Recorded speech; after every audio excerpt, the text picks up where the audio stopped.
Kwansei Gakuin Online SDGs program. I'm very glad to see you again. I was very excited about your presentations last week, so I'm very looking forward to today's presentations. So today's first group is National Taiwan Normal University, and the title of their talk is the current development and the environmental impact of offshore wind power. So if we are ready, please start. Okay, good morning, everyone. I will share my screen now. Can you see the video? Yep. Okay.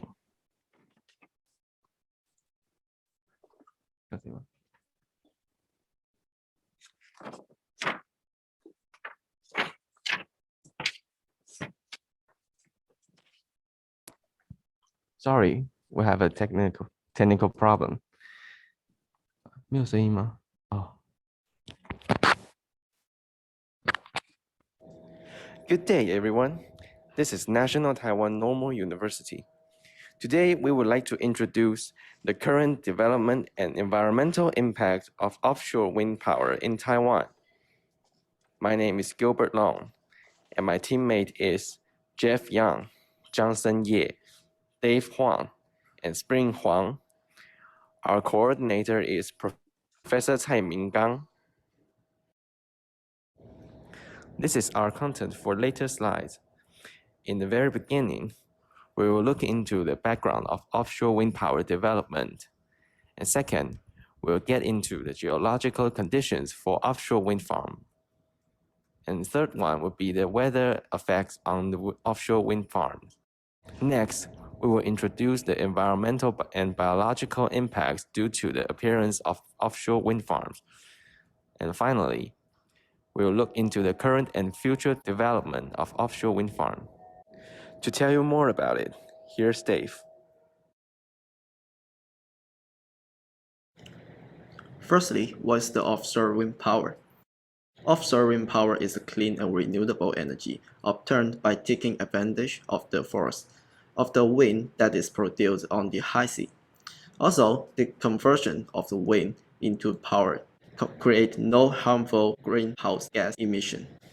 Onshore wind power has been taken in 18th and early 19th century.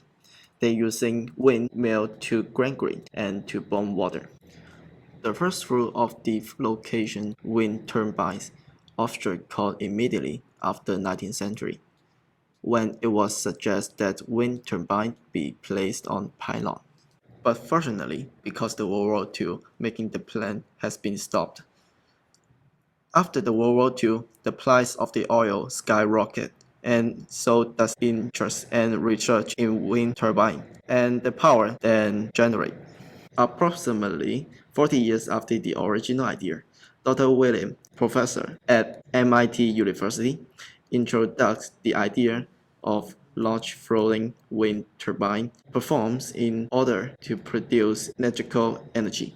18 years after the time that Professor Williams first had his version from the construction of floating wind turbine, a company called World Wind constructed and installed the first offshore wind turbines at sea. Wind turbines have two parts. The first one is the wind blade, and the second one is the generator. First is the wind blade. The interaction of those air force was the wind allows conversion the power in the wind to mechanical power. The structure of the rolling blade must be able to extract maximum energy from the wind while being strong enough to stand still practical and random crawling whirl. The second is the generator. The offshore wind is generally more fluent than onshore, with the potential of much higher energy wind speeds, and the conditions at sea are much more challenging. So, why we choose offshore over onshore? Because the offshore has more wind speed and they have more energy connection. In influence part, the wind farm has protected the area from contamination because it will limit the ship or people to come in this area. Hi, I'm Gilbert. Now I'll show you about the marine geological conditions for constructing offshore wind farm. We'll discuss on three subtopics. First, correlated to the site choosing for offshore wind farm in Taiwan. To be more specific, which coast is better for construction, east or west? Second, we'll get into the foundation types of the wind turbines mounted in offshore wind farm, and also differences between European and Taiwanese offshore wind farms. Last but not least, we'll look into the current situations of the constructions. For Taiwan, we have a high demand on electricity and crowded population. Let's look at the East Coast. Here, the earthquakes happens more frequently. And second, the ocean depth is often greater than 3,000 meters. And finally, there's a fewer population located in East Coast rather than West Coast. On the West Coast, where major cities and populations are located, have an average water depth within 200 meters, which is perfect for offshore wind farm turbine constructions. Finally, the phenomenon occurs during winter times in Taiwan Straits called valley effect, enhance the wind speed and wind strength to produce better power generations. Considering the infrastructure of an offshore wind farm, that is, foundations, turbines, underwater cables, substation on land, and the power grid. For site choosing of the offshore wind farm, we prefer a steady wind, shallow water environment for construction. Shallower water is better for foundation building and underwater cable appliement. Now, let's look at some major foundation types for offshore wind turbines. The first one is the concrete foundation. The pros for concrete foundation is suitable for water depths between 0 to 10 meters, and it's relatively easier and cheaper to build compared to other types of foundations, similar to bridge piers. And the cons for this type of foundation is it's hard to remove after built, and it may impact seabed topography. The second type is the monopile foundation. The pros for this type of foundation is it's suitable for water depths between 0 to 30 meters. It's relatively good for shallow water and has less impact to seabed. The cons is the seabed must be hard enough. We will explain later about why this type of foundation is not suitable for Taiwan Strait situations. The last one I would like to introduce is the jacket foundation, which is largely used in Taiwan offshore wind farm. Next, I would like to show you the differences between European and Taiwanese wind farm. The European wind farm, especially in Baltic Sea and North Sea, have solid seabed and shallower water, less than 20 meters. These conditions are perfect for traditional concrete foundations or monopile foundations.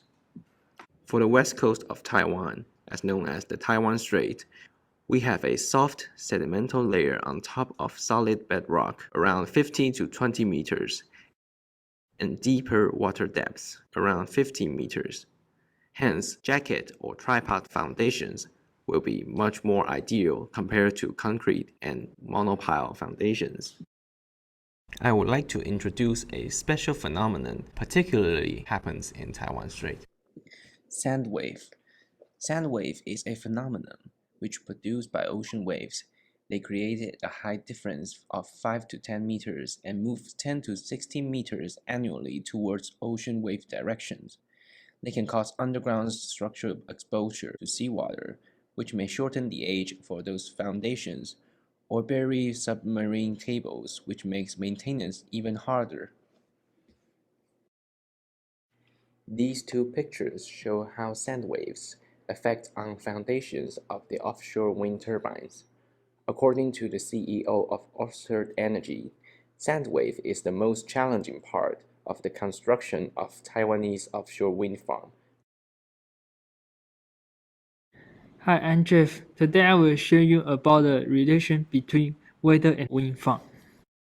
For the first part, I will tell you about how weather impacts to offshore winds. Weather plays an important role in the operations and maintenance of offshore wind farms, particularly as it determines when you can access to the turbulence. So all sides of operations will need accurate, continuous weather information. Weather determines how much output you get from the turbulence. If there is lots of wind, then you get more energy output than if there is less wind. On the other hand, when the wind speed is low, minimizing downtime is also the most optimal and accessible timing to do routine machinery maintenance. In the second part, we were talking about the offshore wind stability. With the large lifts and greater sweeping area compared to the onshore wind turbulence, the former can also receive much energy and thus raising its cut-out speed. A greater cut-out speed guarantees a larger power generation range. Likewise, a more stable power generation source. In the third part, we will tell you about the wind speed near Taiwan. There's two pictures here, which is from ECNWF winter wind field models. It explains wind speed difference between without and with wind monsoon near Taiwan. In the left picture, we can see there is a lower wind speed in the Taiwan Strait. In the right picture, we can see higher wind speed near the Taiwan Strait. So, for Taiwan, winter monsoon is a great natural resource for wind power. Will offshore wind farm be cracked by typhoon? Here's a table to show about the wind speed. Elegant bow wind speed interval for wind power generation is around Beaufort scale's 3rd level to the 10th level, which is around 3 meters per second to 30 meters per second. The structural strength of the offshore wind turbulence in Taiwan can undergo maximum wind speed attaining to 57 meters per second, which equals to the 70 levels wind according to Beaufort scale. In reality, it is hardly possible that typhoon or monsoon can generate such high-scale wind speed. There's another question. Will wind power vanish in summer? Don't worry, we have substitute power source. In Taiwan, the wind is weaker in summer than winter. The electricity will not be enough to generate during summertime. In summer, sunshine time is longer compared with winter, and by great use of ample solar energy resource, the shortage of the wind power in summer can be recompensed with solar power. After a comprehensive introduction of offshore wind farm, now we're going to focus on another aspect, especially on the facet of biological impact. Although offshore wind power is a virtuous design, there are still some stumbling blocks worth concerning, and one of the most close-watched issues definitely is biological impact. You might wonder, how does a clean, great, eco-friendly energy harm species? It seems like a contradiction. The truth is, the construction of offshore wind farm does harm to different species, including marine and aerial animals. We start from the anthropogenic factors. That is, the factors generated by humankind. We can roughly separate those factors into two categories: construction and machine operation. But both of them generate low-frequency noises and vibration that induce acoustic particles motion, meanwhile escalate sound level and raise sound pressure. Marine animals and aerial animals are the first to bear the brunt. for their habitat overlapped with offshore wind farm. First, we're looking into the marine animals. The disturbance we just mentioned has physical impact on them. Vibration and low-frequency noises can change their endocrine secretion. With that, lots of metabolic products accumulate within those species, not only to harm them, but also might lead to death.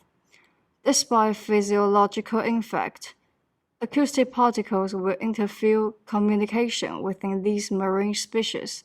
In the long term, without effective connection, the reproduction rate decreases a long time. Then, the aerial animals are more often threatened by machine operation. Trapping into leaves and collision go without saying, and for avoiding the machine, aerial animals have nothing to do but change their flying route, which reinforces collision happening. Worst of all, offshore wind farms segment their living area, cause habitat fragmentation. Let's look into some case study.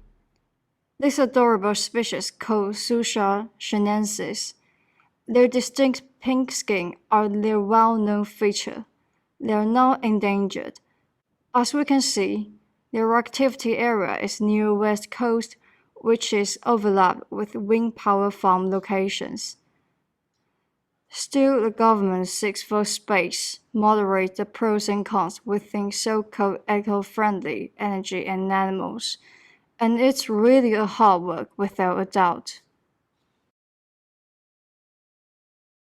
Good afternoon, everyone. I'm Johnson Ye. Today, I'd like to talk to you about the current and future development of offshore wind power in Taiwan. To begin with, let's look at the timeline according to Taiwanese offshore wind power development. In 2012, our government established offshore wind power incentives and related regulations. Just the following year, they began pushing for the national energy plan, including offshore wind power, and started attracting businesses. Finally, in 2016, the first 2 demonstration offshore wind turbines were erected in Zhunan, Miaoli. 3 years after that, the 2 phases of Formosa 1 wind farm were completed and put into commercial operations. Presently, many development cases around Taiwan are under construction, and some of them are ready to be transferred to business. Moreover, the DPP Authority have proposed to achieve the goal of non-nuclear home by 2025, which means new renewable energy will account for 20% of total electricity generation of Taiwan, and offshore wind power takes a decisive role in the policy. Next, I'm going to introduce you the first commercial operation offshore wind farm in Taiwan, Formosa 1. Is located on the coast of Zhunan, Miaoli. The vertical distance from the Longfeng fishing port in Zhunan is 2 to 6 kilometers, and the area of wind farm is 10.27 square kilometers. Construction of Formosa 1 began in June 2015. The wind power plant was built in 2 phases, and they were put into commercial operation respectively in April 2017 and December 2019. Formosa 1 consists of 2 types of wind turbines, 2 produced by German Siemens Company and 20 produced by Spanish Siemens Gamesa Company. It cost about $86.2 million to build. The power generation capacity of the entire power plant comes to 128 megawatts in total, which is about 14,000 household annual electricity consumption. Of all investment shareholders, Ørsted, the world's largest developer of offshore wind power from Denmark, accounts for up to 35% of the shares. In addition to Formosa 1, there are also a lot of constructing wind farms located on the western coast of Taiwan. Most of them are distributed in Taoyuan, Miaoli, Zhanghua, and Yunlin, these 4 counties and cities. Green represents that they're at the selection stage, and brown represents the competitive bidding stage. However, you can find out that foreign manufacturers, such as Ørsted, account for the majority of the wind farm investments. Thus, Our government has actively promoting the localization of offshore wind power industry, hoping to build up a domestic supply chain in Taiwan. Specific approaches include improving relevant infrastructure and encouraging Taiwanese manufacturers or enterprises to invest in offshore wind power industry. According to different location advantages, we expect Taipei Port and Kaohsiung Xingda Harbor will be built as underwater basic manufacturing base. Taichung Port will be built as wind power assembly and blade manufacturing base. And Changhua Fishing Port will be built as operation maintenance base. Thanks for your attention. Okay, thank you very much for your interesting presentation. Now the paper is open for discussion, and I'd like to accept the. Excuse me. Okay. I apologize for interruption. We would like to sorry. add some recap about our presentation. Okay. And for that, I will hand it to Johnson.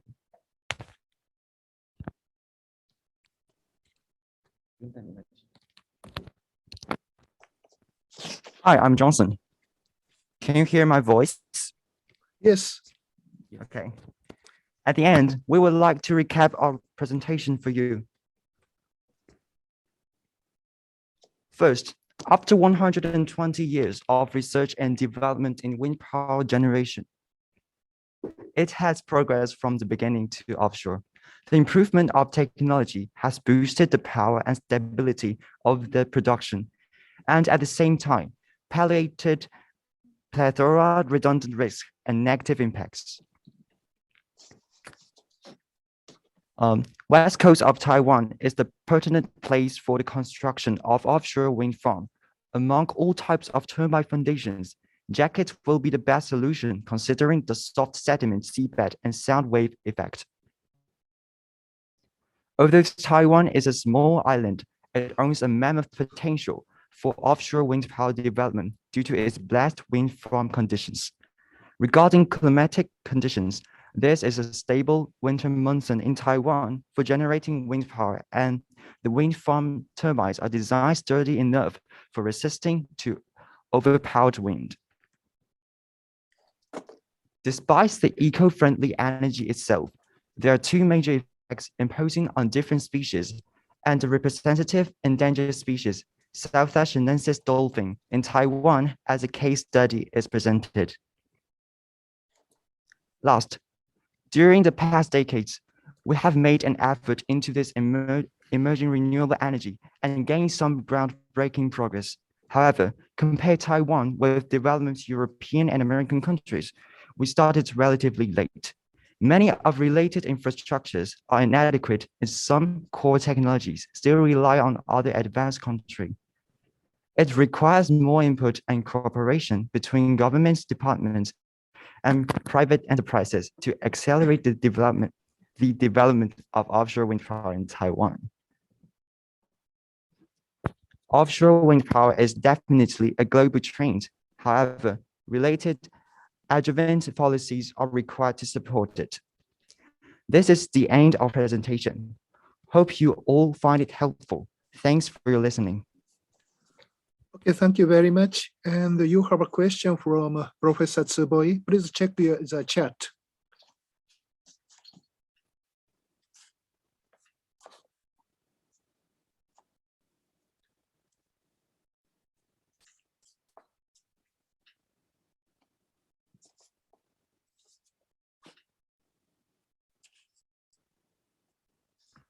Thank you for your interesting presentation. I have one question. If the earthquake occurs, is that affected by the tsunami?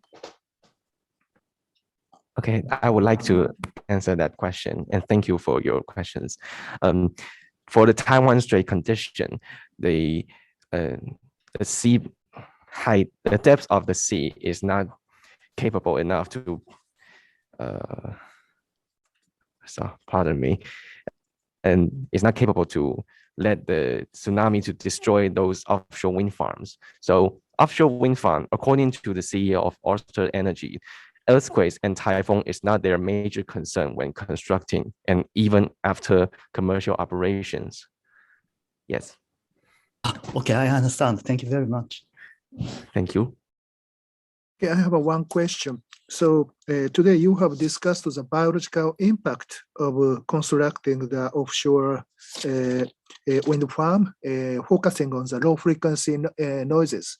But I'm afraid that the construction of the farm itself may change the environment of the bottom of the sea.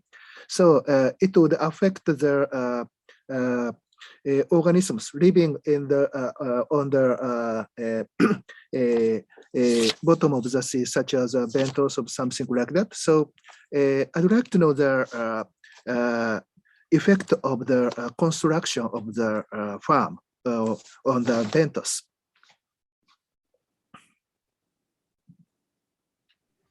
Okay, thank you for your question. And I think Spring will be perfect to answer this question.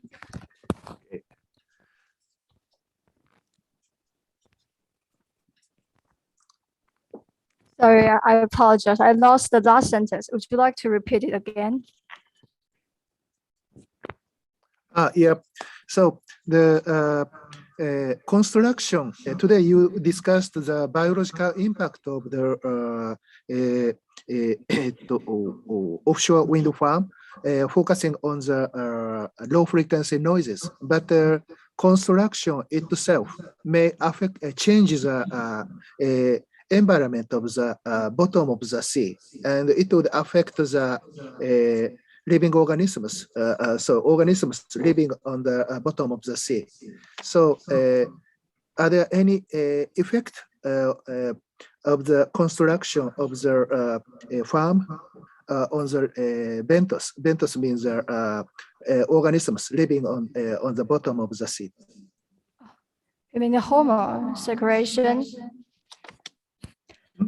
Actually, if I understand it right, actually the construction itself will cause a high pressure in the sea. And as we observe, the species often generate high gene expression, that is, overexpression of some protein can suffer to tolerate those high pressure. For example, like the HSP protein family. And as for the low frequency acoustic motion in the sea, we observe that the fish or the marine animals often overexpression some gene related to hormones that can moderate their reaction physiologically. So that will moderate the damage they'll suffer. Hope it's helpful. Thank you.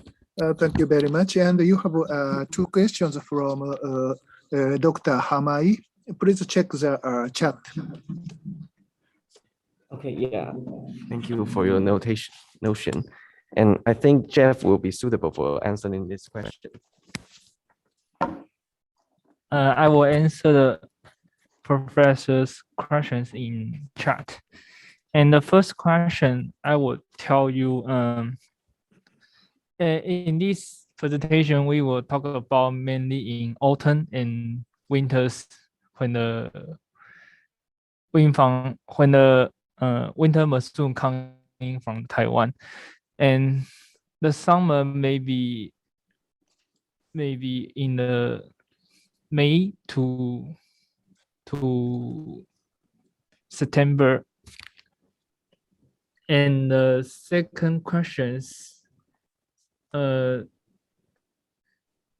your country have enough space to install solar panel to compensate the summer rips? And this question we didn't make too much research, so I can answer the questions well. 聞こえます Yes. Can you hear me? Okay. In the winter, you told us the wind is stagnant. Therefore, you cannot produce power during summer. But it can be compensated by the solar power. Then I understand your country is suitable for the generation wind power, but it doesn't look to me your country is suitable for installing a solar panel. Am I right or wrong? Yes.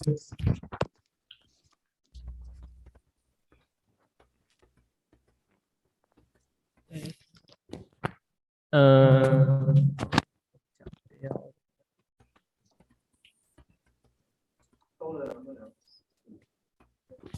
对啊，哦from so far, the the wind farm scale is not large as the futures, so it's easy to cover by the solar power planet. But for in the future, government may want to build some solar panel in the some farm in some in the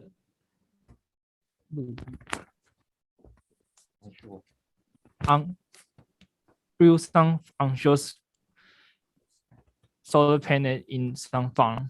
So in the future, maybe the question can be solved. Thanks. You have one more question from Krishna of Udayana University. Please check the chat. Okay, thank you, Krishna. I would like to answer that question myself. As we mentioned, the turbine efficiency is capable in winter, but during summer times, we use another energy like solar panels to produce energy. So wind power is generally larger in winter than summer. So wind power production is stronger in winter. Hope that answered your questions. Thank you so much. You're welcome. Okay, thank you very much. And I'm afraid there may be more questions, but the time is up. So let's move to the next session. Thank you very much, National Taiwan Normal University. And the next team is Donghai University, and the title of their talk is Isolation and Identification of Plastic-Eating Bacterium from the gastrointestinal tract of T. monitor larva, and the assimilation of microplastic-eating bacteria into a marine food chain to inhibit bioaccumulation. So if we are ready, please start.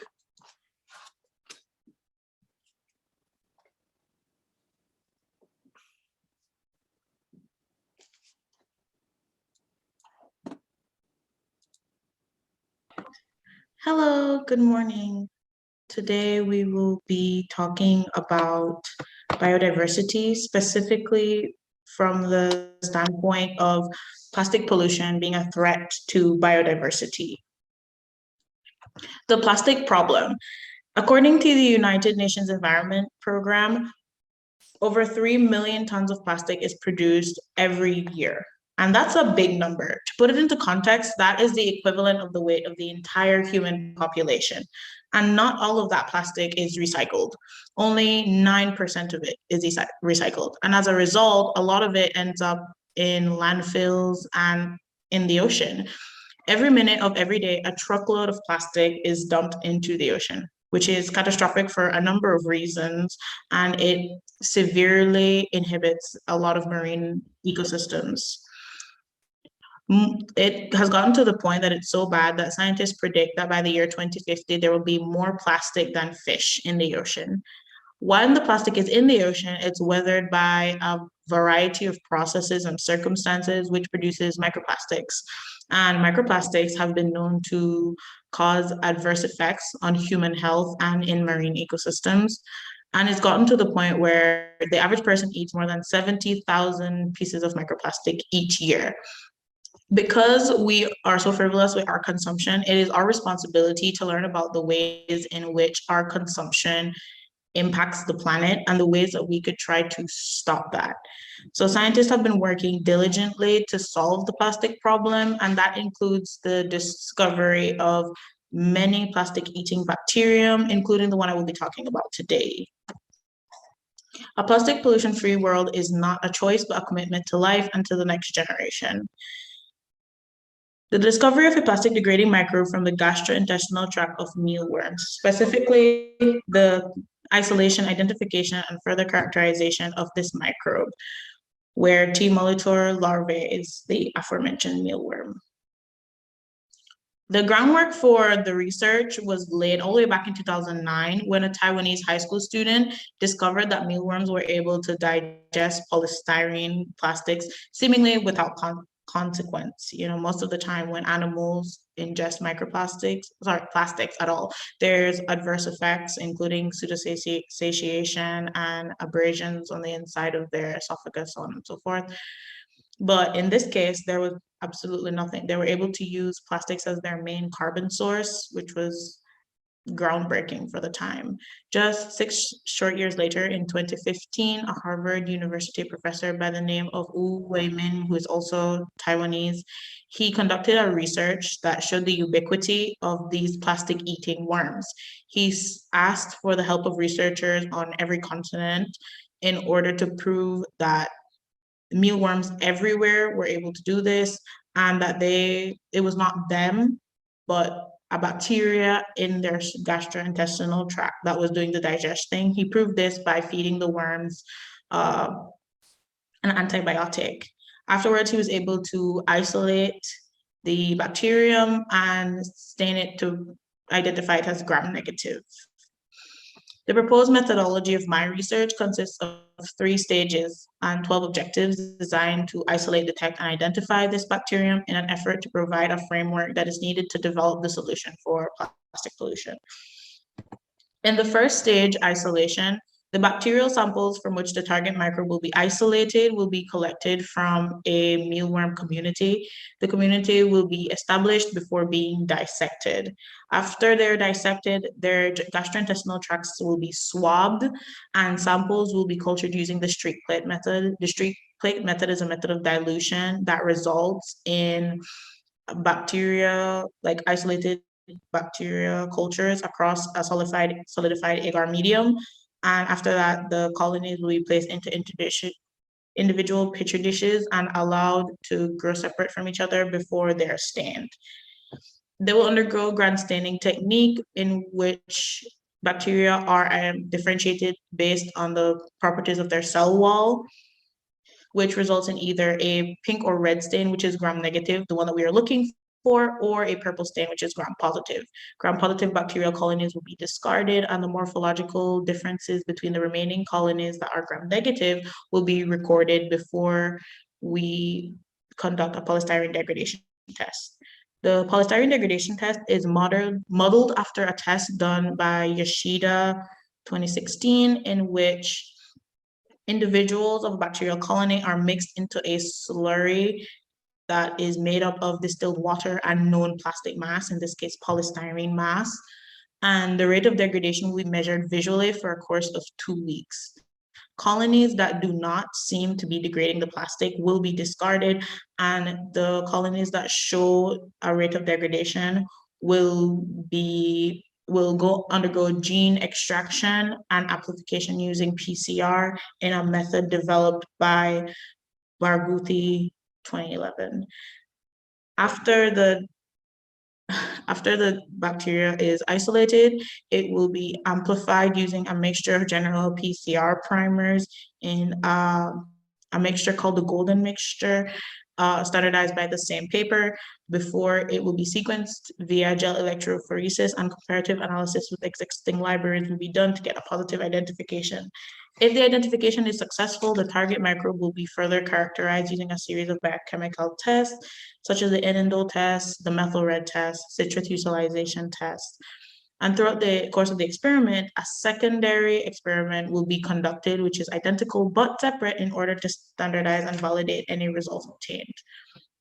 At the end of the experiment, it is expected that we will identify the microbe that is responsible for the mealworm's ability to digest plastics, and that it will be a member of the Estrobacteria family, similar to other bacterium such as E. coli, cholera, etc.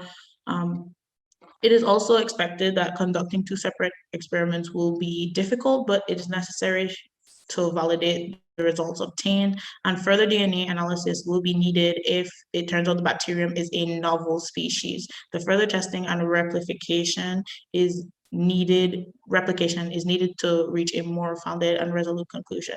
Now we'll pass things over to my colleague Alec to explain his research. Greetings again to everyone. I'll be presenting on my current research, Adena Sakaiensis, inhibiting bioaccumulation of PET in clams.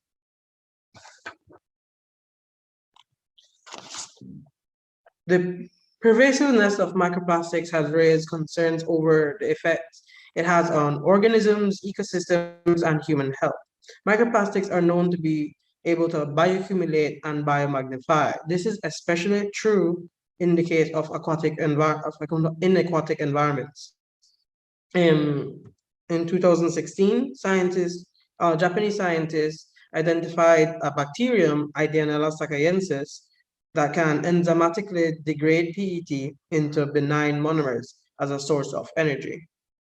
This is particularly exciting because PET is one of the most abundant plastic polymers found in marine environments, and one can only imagine the implications this may have on future research. Therefore, my research, Ideanella sakaiensis, inhibiting bioaccumulation of PET in clams. The key outcome of this research will be to determine whether a symbiosis of Ideanella sakaiensis and clams will have a potential to reduce PET microplastic contamination in bivalves and other aquatic organisms. Phase 1, phytoplankton will be collected and cultured as a food source for the clams. Then I. sakaiensis will be cultured and propagated. Lastly, for phase 1, PET microplastics will be obtained by methods standardized by Roche et al. Phase 2, marine food chain will be simulated in labs consisting of planktons, clams, and mud crabs. This will be triplicated to form 3 groups: the experimental, control, and concurrent groups. The experimental group will be given both the bacterium and fed PET microplastics. The concurrent group will be fed PET microplastics, but will not be given Ideanella sakaiensis. And the control group will be given neither PET microplastics nor the bacterium. Phase 3, the focus here is establishing the symbiosis between the bacterium and clams. Before the experimental group is fed PET microplastics, it will have a regular diet and only be exposed to the bacterium. After 1 week, the clams will be dissected and analyzed for the presence of Ideanella sakaiensis. If this goes well, a supplementary 1 week will be given. However, this time the bacterium will not be given to the clams. After, the analysis again will be done to determine if the presence of the bacterium is there, to determine if the symbiosis was successful. Phase 4, for a period of 4 months, all 3 groups will be treated according to their group description, and the food chain will be fully simulated, where all clams are eventually fed to the mud crabs. Phase 5, in this phase, all mud crabs will be dissected and analyzed for microplastic accumulation. Then after the microplastics are isolated, they will be assessed using FTIR spectroscopy to determine whether or not PET microplastics had transferred through the trophic levels. Now, all that is left is to analyze and interpret the results. Thank you for listening to our presentation. We are now accepting questions. Okay, thank you very much for your interesting presentation. And now the paper is open for discussion. Are there any question or comment? Okay, you have one question. Please check the chat.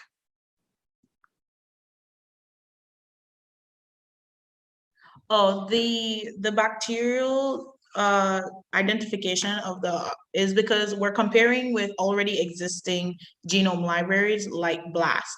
So if it's a novel species and it has yet to be identified and sequenced, then it could possibly present a challenge. It could be just error because there is currently like very little done in the way of identifying unknown bacterial species. For PCR, it's very specific. So if you are looking for a specific bacterium, you need a specific primer in order to amplify the DNA. But if it's a brand new species, we have to find primers that will do that and then confirm that it is novel. And I just didn't make a mistake and ended up identifying something novel as something that already existed. Any more questions? Okay, I have a question for the first presentation. In the case of human, it is ordinarily difficult to cultivate the intestinal bacteria. So, in order to treat the problem, so metagenomics or metatranscriptome analysis is adopted. So, and in your current analysis, you try to, so I'm sorry, I don't fully follow your talk, but you try to cultivate the, isolate and cultivate the intestinal bacteria of the mealworm.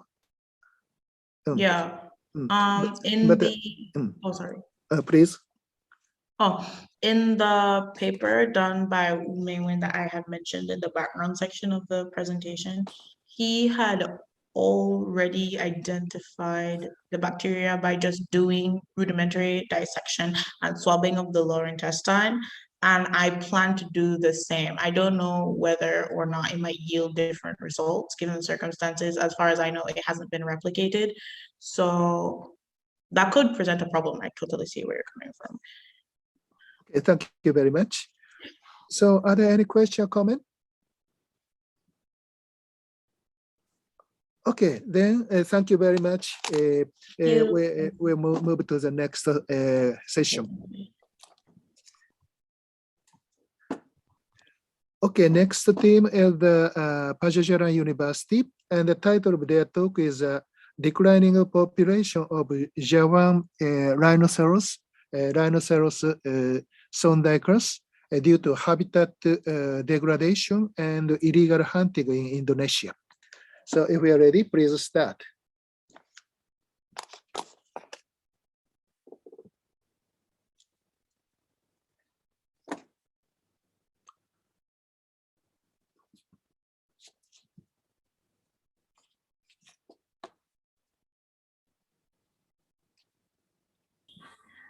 Good afternoon to the lecturers and other delegates. We are the second group from Pajajaran University representative. Before we start our presentation, there's a bit change on our presentation title. So we're going to talk about opportunities and challenge in maintaining Javan rhinoceros or Rhinoceros sondicus population in Ujung Kulon, Banten, Indonesia. These are members of Group 2. There's Alisa, Ersa, Haura, Fahmi, and Tabita. This is the outline about today's presentation. At the first section, we're going to discuss about Javan rhinoceros, their classification, characteristic, their habitat and distribution. The second section is about their ecosystem role, what will happen if Javan rhinoceros gone. The third section is Javan rhinoceros threats, what happened to the previous Javan rhinoceros, and the last section is how to prevent Javan rhinoceros from extinction. First of all, what is Javan rhinoceros? Javan rhinoceros is an endemic species in Indonesia. Right now, Javan rhinoceros is the most threatened species. This species is not only the most rare species of rhinoceros species, but also the most threatened mammals in the world. They are categorized as red list on IUCN. That means this species is critically endangered. Javan rhinoceros used to be found throughout Southeast Asia, but now they can only be found in Java Island, specifically in Ujung Kulon National Park. This is the classification of Javan rhinoceros. So, what do Javan rhinoceros eat? What is their diet? The Javan rhinoceros are herbivores, eating diverse plant species, especially their shoots, twigs, young foliage, and fallen fruit. Most of plants favored by the species grow in sunny areas of the forest clearings. The rhino knocks down saplings to reach its food and grab it with its prehensile upper lip. It is the most adaptable feeder of all the rhino species.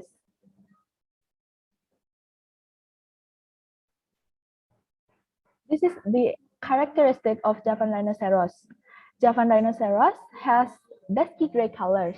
Their weight is around 900 to 2,300 kilograms. Also, their height is about 1.7 meters and their length is 2 to 4 meters. They have following behavior.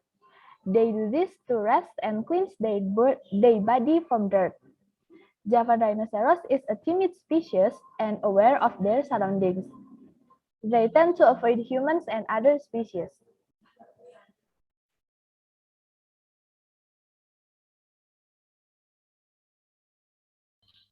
There are types of behavior and activities of the Javan rhino. The first is locomotor. Locomotor behavior consists walking forward and backwards, light run, moving their head, and rubbing their horns. The second is social behavior, consists of protecting themselves, physical contact, and walking hand in hand by other Javan rhino. Third is wallowing behavior, consists of standing still, rolling over, resting, and rubbing their neck in the wallow. And then aggressive behavior consists of attacking, preparing to attack, running, or chasing. Lastly, leaving the wallow. The most frequent activity done by Javan rhino is wallowing behavior. Behavior is necessary for Javan rhino because in this activity, the Javan rhino rests and clean itself. The most varied mechanism of the wallowing activities found in individual male rhinos during nighttime. Next. For now, Javan rhinoceros only exists in Ujung Kulon National Park. Ujung Kulon National Park has an area of 1,206 kilometers square, but Javan rhinos don't use or exist forests as areas as their habitat, but only selectively.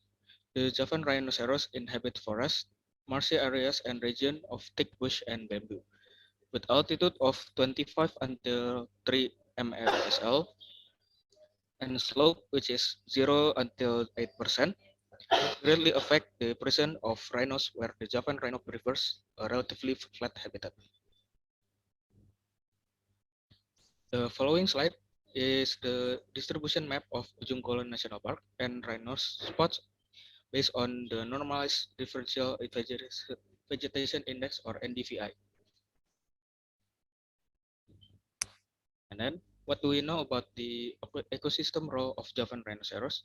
We know that rhinos have been around for millions of years and play a crucial role in their ecosystem. They are keystone species.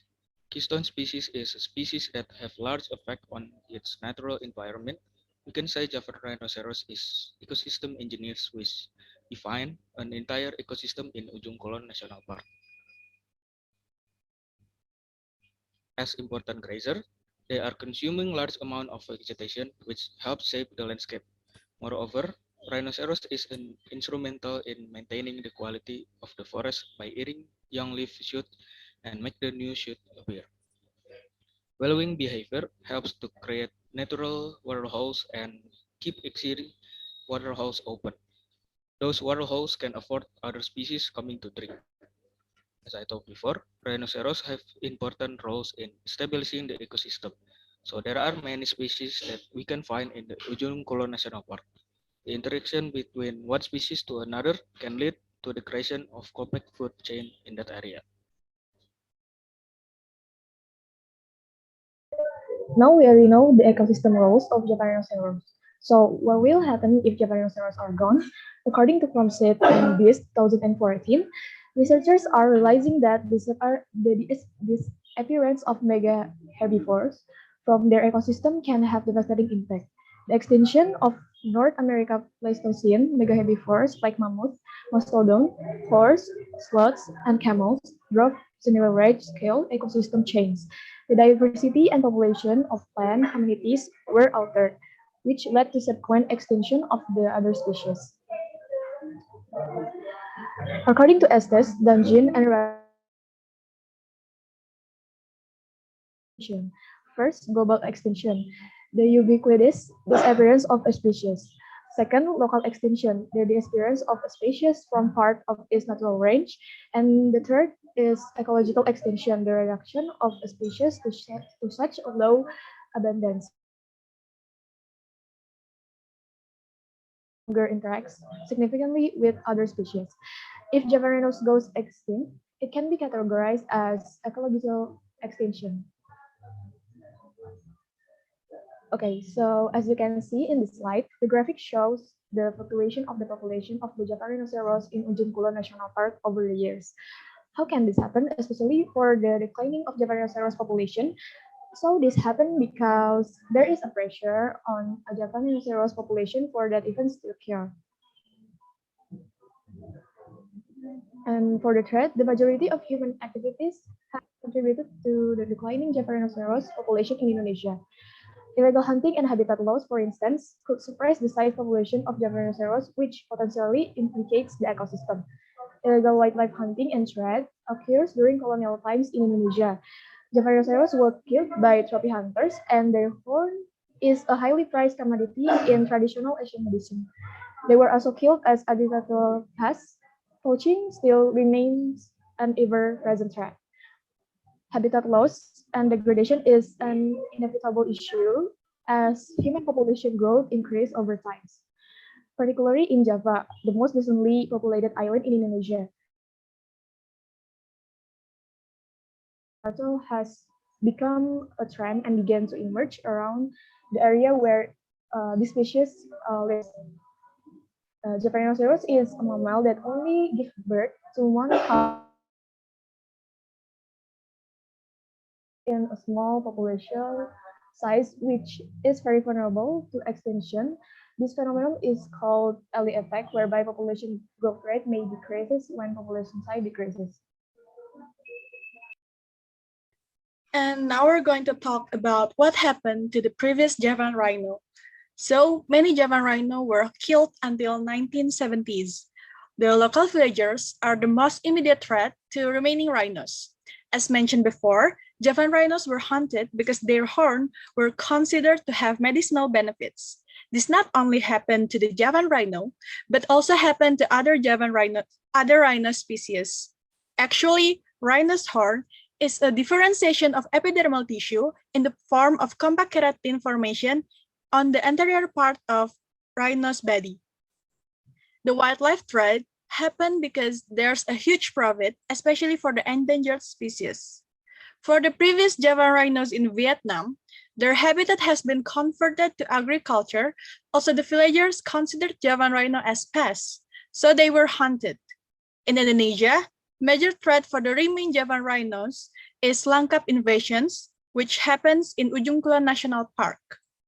For the Javan rhino's case, hunting was likely to have been a more influential driver of decline than habitat loss. Habitat loss has rather been a contributing factor to population fragmentation. For the remaining Javan rhinos population in Ujung Kulon National Park, there's also a threat awaiting. As mentioned before, it's the Langkap invasion.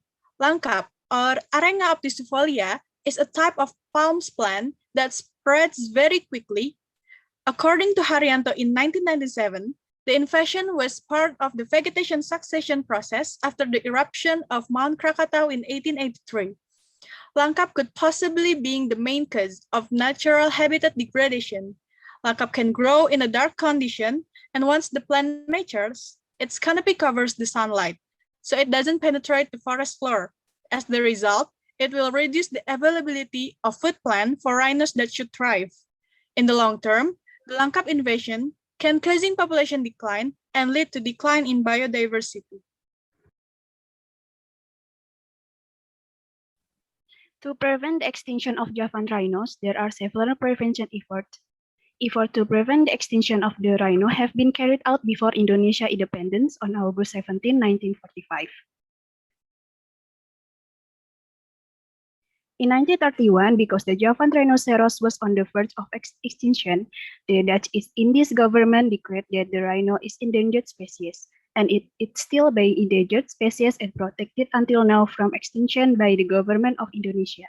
The Javan rhinoceros is also classified as a protected species based on Minister of Environment and Forestry Regulation number 106 year of 2018 concerning protected types of plants and animals. Conservation efforts to prevent the extinction of the Javan rhinoceros were also carried out in their natural habitat, the Ujung Kulon National Park.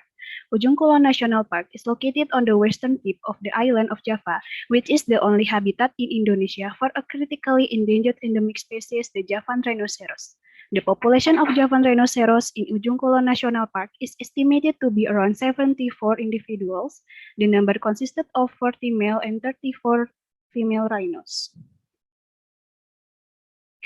Prevention of extinction of the Javan rhinoceros is also carried out by conducting behavioral observation studies, eating patterns, analyzing risks and threats to this rhino. This rhino research can aim to study the creation of second habitat to initiate new population while protecting Javan rhinoceros population in Ujung Kulon National Park.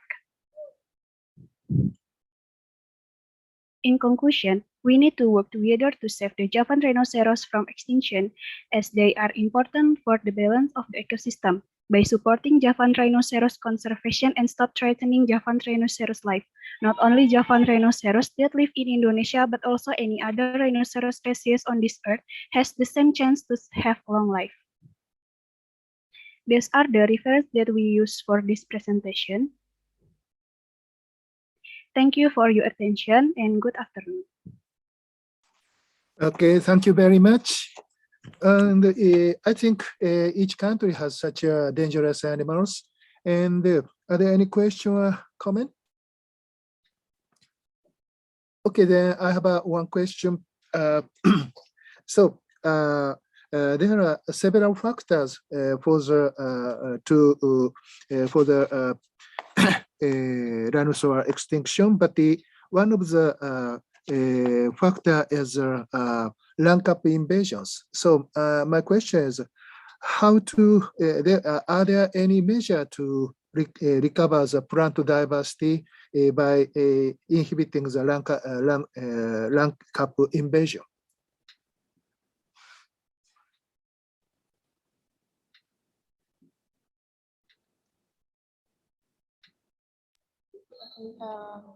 Thank you for the question.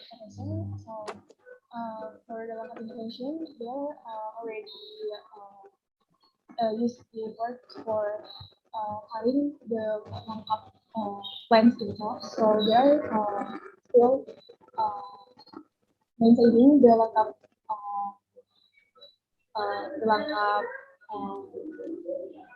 development in the habitat. So that's effort to maintain the Langkap to stop the development. Okay, thank you very much. And are there any question or comment? Okay, okay. Well, you have one more question. One question. Please check the chat. I will answer the question from Mr. Bingbing. Thank you for that question, Mr. Bingbing. The government of Indonesia and WWF try to create a secondary habitat to avoid the tsunami in Ujung Kulon.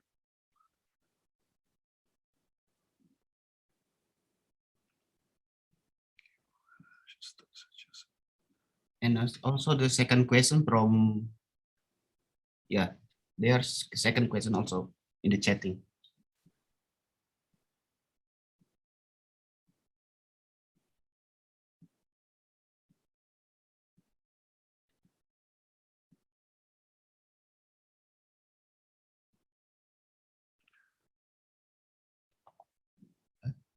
Anyone can answer the question?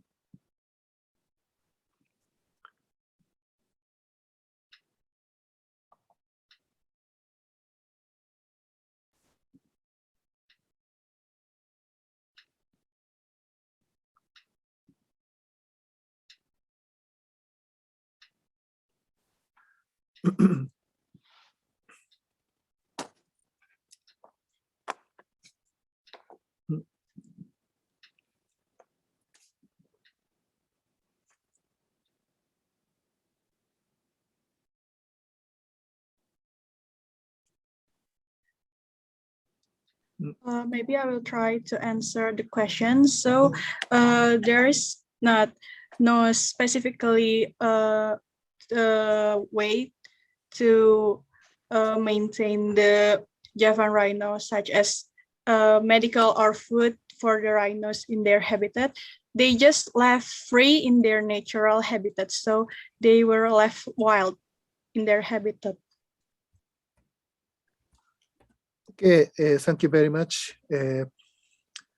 Okay, I think there may be more questions, but time is up, and let's take a 10 minutes break. Now to 30:36.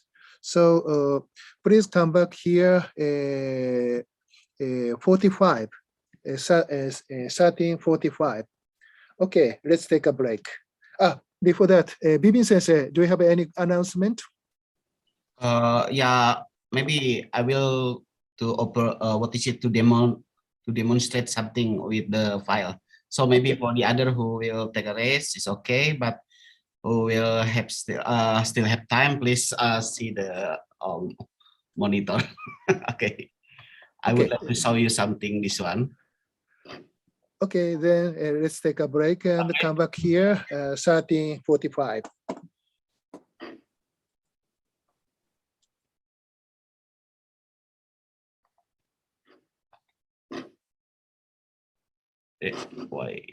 Okay. Well, everybody, if you have time, please open the file.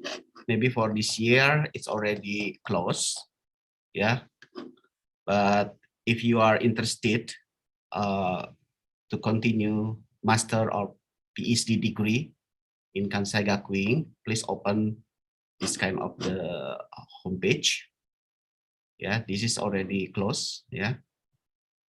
Because the deadline here is about maybe the deadline is until 11 this one, yeah, 11/2022, yeah, March 11th 2022. So next in September we will announce again, yeah, and then it will maybe the nomination period will be around October, October, for example, 10 until October 17. Yeah, just 1 week we announce. So if you are interested in continuing to study in Kansai Gakuin, please open your homepage. Wait a moment. I think from here, I think you must open from this one. Yeah, degree program Kansai Gakuin, maybe from this international student. Yeah, and then just open the academy and then open again here. Yeah, international international student and degree program. Yeah, I think I will try to get those here. Then international student, yeah, here. Then you can see the degree program here. Yeah, then open this one degree program. Then you open again, check here. Maybe if you're interested in the admission for international student Japanese, you can select this one also. Or maybe you interested in MBA, maybe it's okay. But if you're interested in science and technology, yeah, our faculty, so you can select here. This is for graduate school of science and technology PhD program only, or this is just, it's always changed. Yeah, please monitor this one every month. Maybe sometimes they will announce again. This one, for example, just click and then Yeah, like this. So we announce, yeah. And this is complete, including, yeah, because Amity, I mean, this six university is a partner university, so you can apply, yeah. Then like here, international master program and doctor program also. Then also concerning scholarship, we also offer the scholarship. First, the KGU graded program admission through partner university nomination scholarship. For this year, just one, but next maybe they will increase again. Yeah, this is Japanese government also. Yeah, we call this one SGU Max Scholarship also. Yeah, but last September we offered three. Yeah, and then last September also, for next September we also offer two. So this is for fall semester, but spring semester it's already announced and already nominated. Maybe 5 students will come, yeah, to KGU based on the Max Scholarship. There's two kind of Max Scholarship: SGU Max Scholarship and University and University. This is special Super Global University Max Scholarship. Super Global University Max Scholarship will be end maybe next year, 2023. Yeah, so therefore there's still chance once again, see, I think in the 2023 spring semester. But what is it? Partnership university, they're still available, I think. So next year for separate.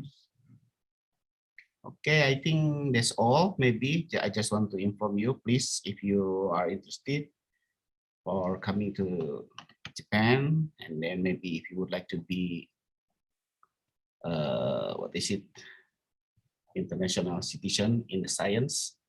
So I think you can first come to KGU.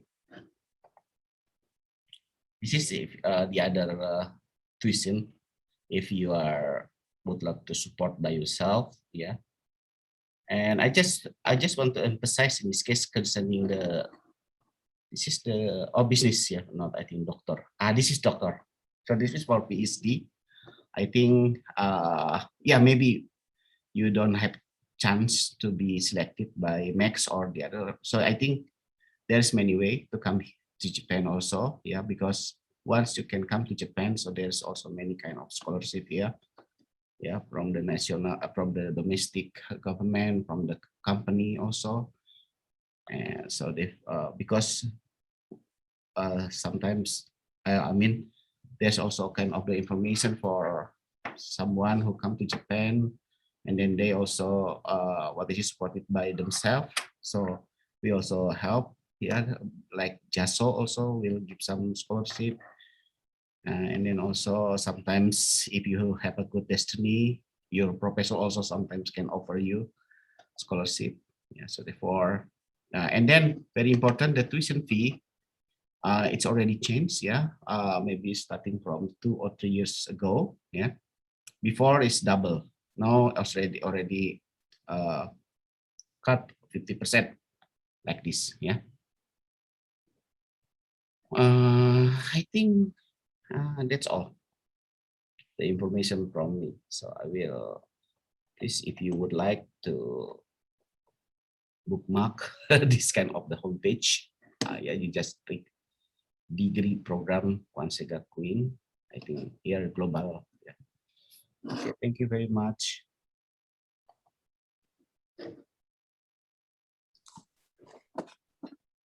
If anyone would like to ask, I think I will open.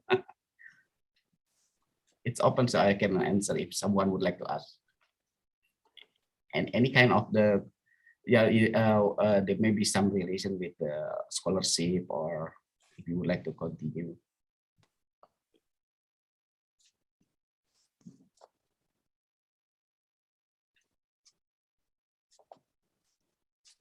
you can also ask me by using chatting, yeah, using chat.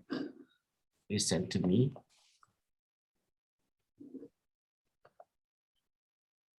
Okay, Bibin Sensei, can you put your email address on the chat? Okay, thank you. Okay, let's start the next session.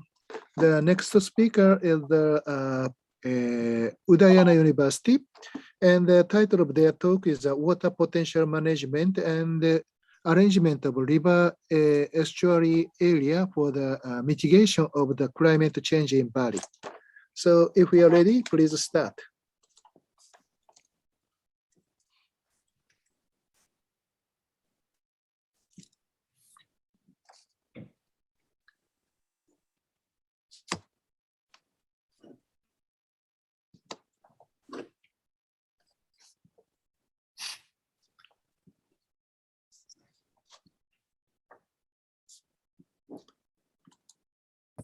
Okay, thank you for the time. Can you hear me? Yes. Okay. Today's presentation is about the water potentials management and arrangement of a river estuary area for the mitigation of the climate change in Bali.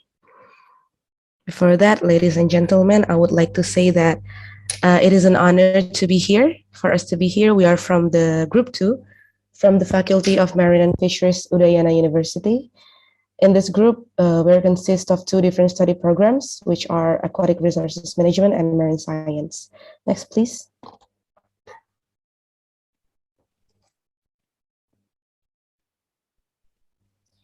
Okay, now let me introduce you guys to the people who contributes in these presentations. There are me, Natasha Katrina, you can call me Catherine. Also, my fellow partner who contributes in these presentations, Novita, Rati. Next, please. There are also Krishna, the person who Ori, and our youngest member of the team. There are Nico Mulyasubukti. Next, please.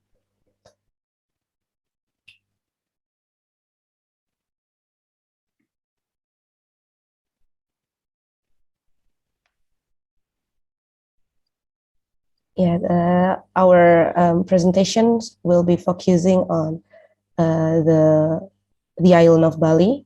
Next, please. There are some videos that are going to be played.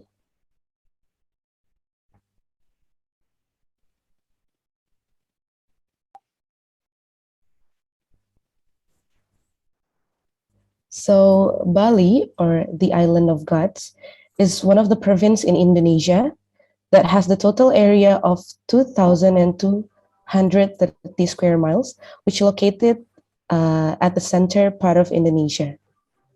The main industry that are practiced in Bali is tourism, and most of the tourism activity is done in waters, such as in the sea, the lakes, or the rivers. As a matter of fact, on 2010, the Ministry of Environmental and Forestry reported a score of 99.65 for Bali Environmental Quality Index, and that has led into Bali as the highest score of Indonesia's of the 33 provinces. The scores considers the level of TSS, or total suspended solids, dissolved oxygen, or DO, and COD, or chemical oxygen demand in waters. But that is not going to save the island from the impact of the climate change. That is why our team would like to elaborate one of the water potentials that might mitigate the impact of climate change, which is the estuary area.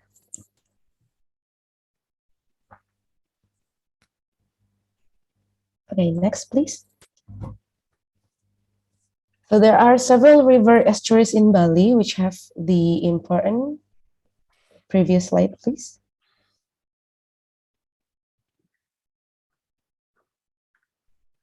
There are several estuaries in Bali which have important significance for the surrounding community and have the risk of climate change impacts on the area around the river estuary, which are, next please.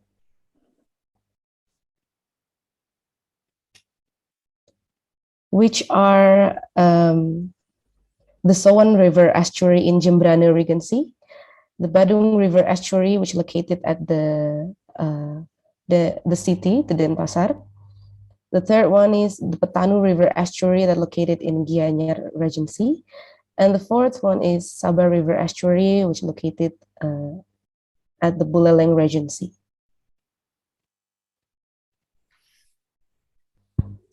These are the photos of the four river estuary area that you can see. Next, please.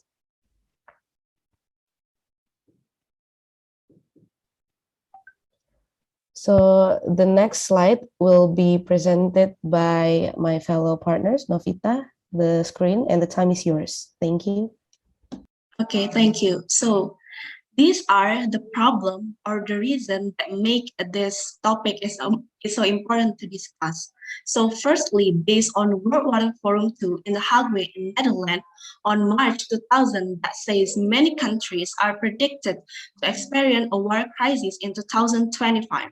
And one of them is Indonesia. Why? Because Indonesia, as an archipelago country consisting of large island and small island, is very vulnerable to the climate change. And one of the islands that is very vulnerable to climate change is Bali, because Bali has a high increase of population, a lot of reduced forest area, inadequate flood control, waste management, as well as the spatial regional planning that doesn't pay attention to the climate risk. As a result of climate change, there will be an increase in seawater and rainfall intensity, which will have a dangerous impact on river estuary area. Next. Okay, so next we're gonna talking about the climate change in Bali. So the climate of Bali is a tropical sea climate that is influenced by the monsoon, which from two seasons, the dry season and the rainy season, that interproceed with the transition season. From here, you can see the difference about temperature and also rainfall intensity between 2013 and 2016. Here we can see for the lowest rainfall in 2016, it decreased from 2013. So this could indicate that in 2016 is more drier than 2013. And also for the highest rainfall, it increased from 2013 to 2016. This could indicate that the climate change is really is actually causing the rainfall intensity. Next. Okay, so these are our purpose of discussing about this topic. So firstly, to determine the impact of climate change on river estuaries areas in Bali. Second, to know mitigation method for managing water potential in an integrated system at the river estuary. Third, to determine the arrangement of the river estuary to mitigate the effect of the climate change. And the last one is to determine the environmental degradation that occur with the community structure of biodiversity. Next. Okay, for the method, will explain by my other partner. Thank you. Okay, thank you for the time. I will now explain the method. Next, please. Okay, as shown in the slide, this research used a qualitative method of the phenomenology that is happening and conducted data in the form of primary data and secondary data. Primary data consists of environmental conditions in the estuary related to the climate change that occurs, while secondary data is conducted in the form of water potential, water quality, and the land change. The secondary data are obtained from various related institutions such as Ministry of Public Works, Bali Penida River Region Hall, and Bali Provincial Environmental Agency, and also related previous researches. Next, please.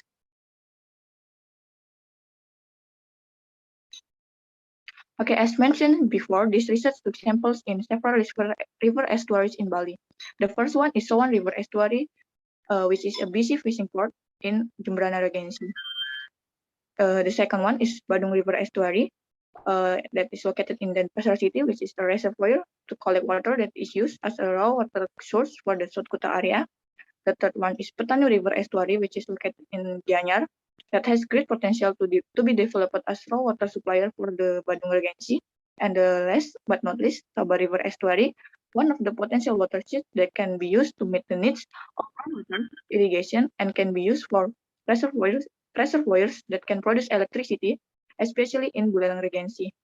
Those rivers and estuaries have vulnerability to climate change because of its location in urban areas with an increase in the number of land use change that might increase the risk of climate change impacts in the region.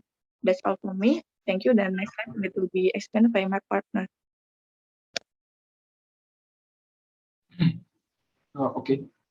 Thank you so much, Rati, for the explanation of the methods. Now I would like to talk about the result.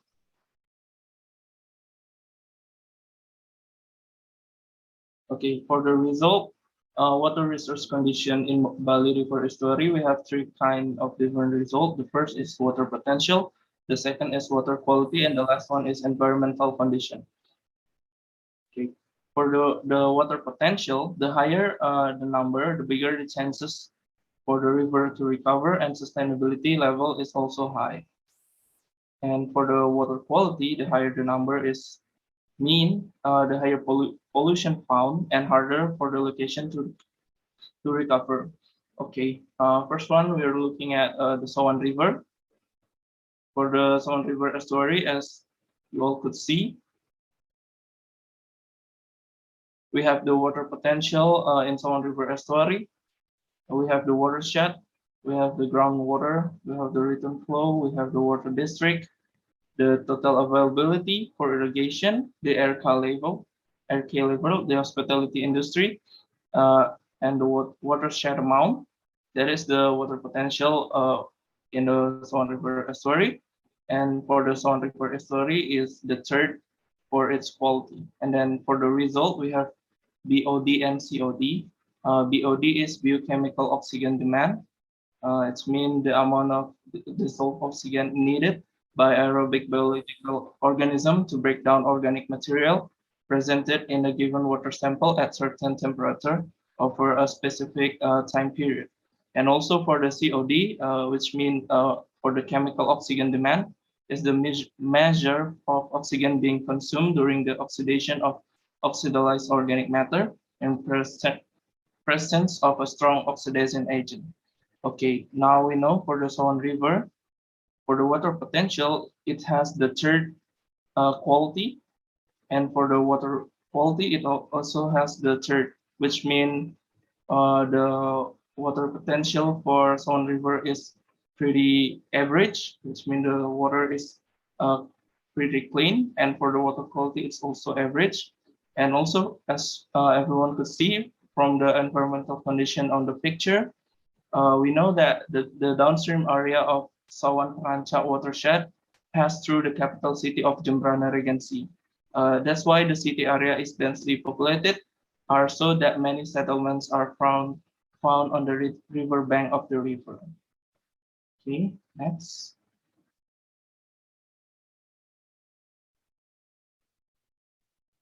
Okay, the second location I would like to talk about is the Badung River.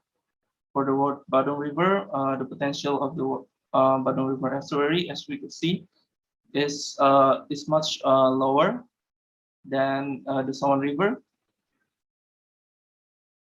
And also for the end result, for the BOD and the COD from the Badung River, it also much higher than the Sawan River, which means for the water potential in Badung River is lower than Sawan River estuary, and which means there's a lot of populated area around Badung River, and for the water quality is also higher from the BOD and the COD, which means the Badung River is more polluted.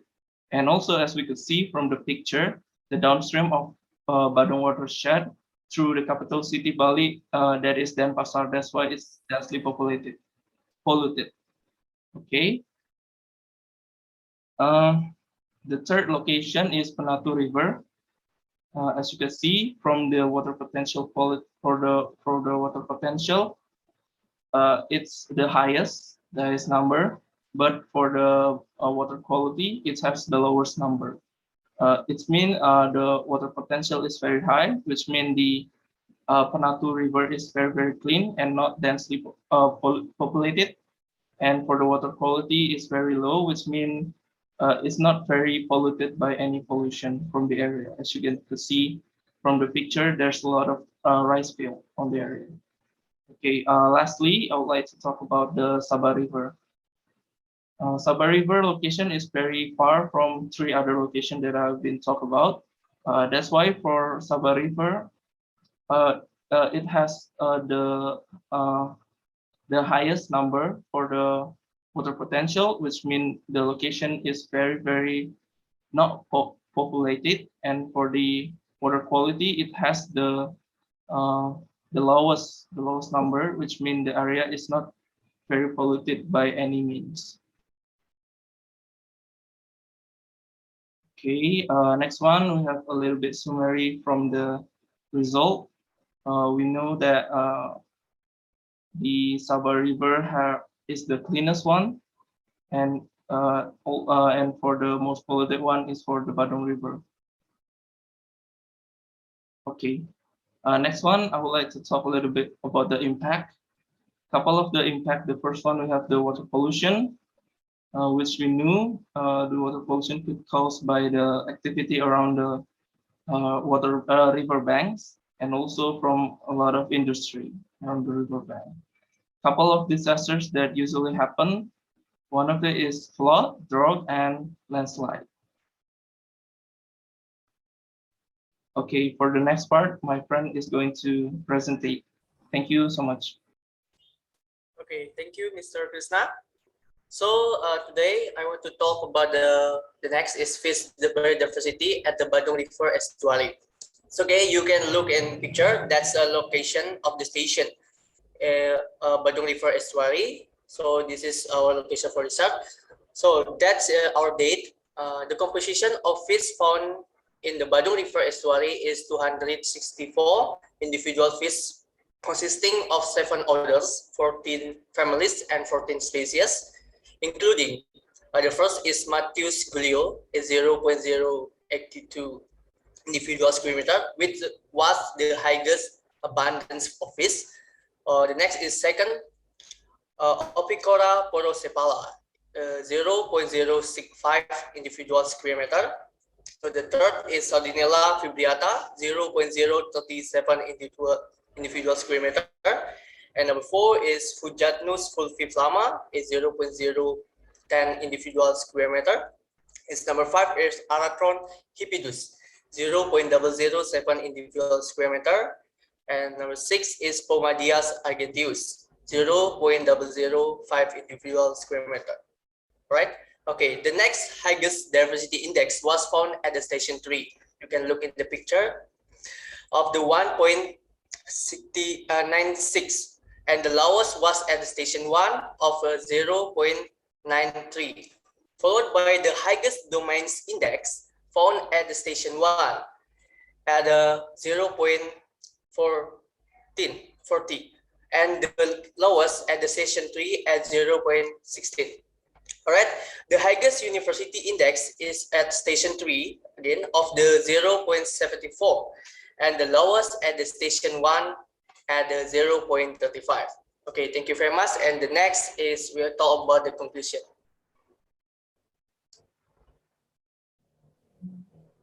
So the conclusion is next. There are several things that can be done in the potential of water and river estuary on Bali Island, including water management, conducting water saving campaigns, integrated management between water availability and needs with environment-based management, strengthening institution in managing resources water. Next. In terms of arrangement, the river estuary, there are a number of mitigation actions that can be carried out, including construction of dike around the river estuary area that are considered to have vulnerability to landslide. Reservoirs, make a construction of reservoirs as water reservoirs when excessive rainfall and can be used during droughts.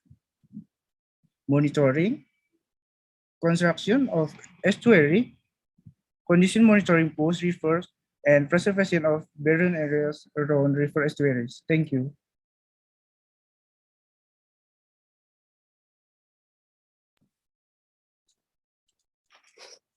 Okay, Thank you very much. I think that is from our group. If you guys have any question, don't hesitate to ask us. Thank you very much for your attention. Okay, thank you very much for interesting talk. And the paper is open for discussion. Are there any question or comment? Oh, okay, please check the chat. You have two questions. Okay, thank you for the question. I think I will be answering the first question. I hope this is about the population of human in Bali.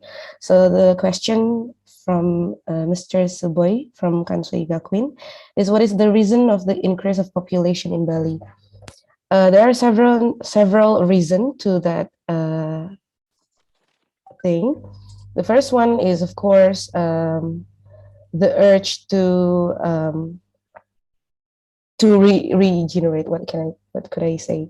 So in Indonesian tradition, family should have children.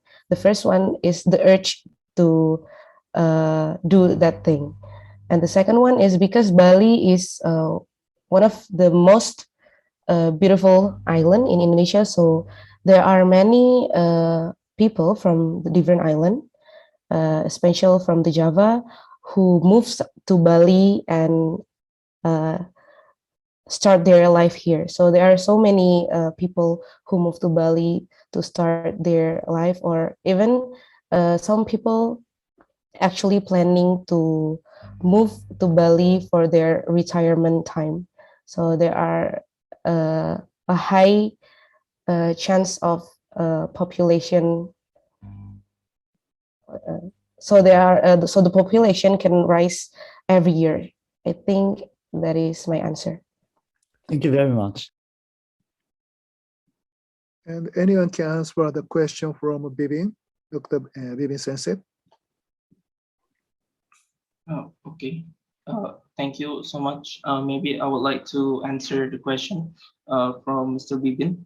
The question is from 2013 to 2016, the highest temperature are not so significant changing, but the lowest temperature are so significant changing. Why was it happen? Okay, from what our group have the data and from the result, we know that the changing of temperature may cause by the climate change and also may cause a lot of problem in our river estuary area. But from what I know, especially in Bali, there's something that our government have been reported from the MKG. KG, it's called the aphelion phenomenon, which only happened in the July, in the month of July. And I think the reason why it's happening because of the climate change, and also as the result, we know from the river estuary that is very polluted, there could happen some disasters. Maybe that's all that I can answer. Maybe another friend from group 2 would like to help me to answer. Thank you so much. Okay, thank you very much. Thank you. Thank you. Are there any question or comment? Okay, if no, let's move to the next session. Thank you very much. And the next group, next team is a Biani group of colleges, and the title of their talk is a review of the present status and the future prospects of the sustainable energy in India. If you're ready, please start. Yes, sir.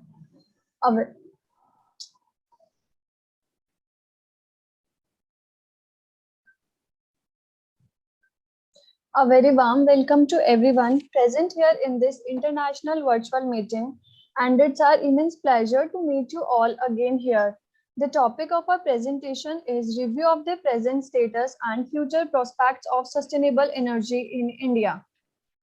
Now, these are our team members. Sustainable energy would be explained by Ms. Ishika Agrawal. Solar energy would be explained by Ms. Paridi Nyati. Wind energy will explain by Ms. Vandana SANI initiative taken by Government of India and conclusions will explain by Ms. Achal Shekhawat.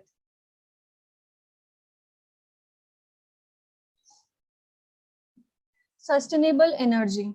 Energy is sustainable if it meets the needs of the present without compromising the ability of future generations to meet their own needs. Sustainable energy is one whose production and use does not cause a negative impact on human health, environment, and the functioning of natural systems. The aim is to ensure energy security for present and future generations. Why sustainable energy is required for developing world? Answer is using renewable energy sources helps in conserving natural resources. This slide shows the sustainable energy resources.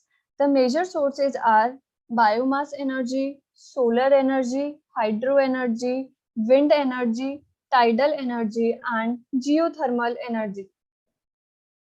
Now, the features of sustainable energy are it exists perpetually and in abundant amount in the environment, can be easily harnessed and is inexhaustible, a clean alternative to fossil fuels and is derived from the natural process which can be replenished constantly.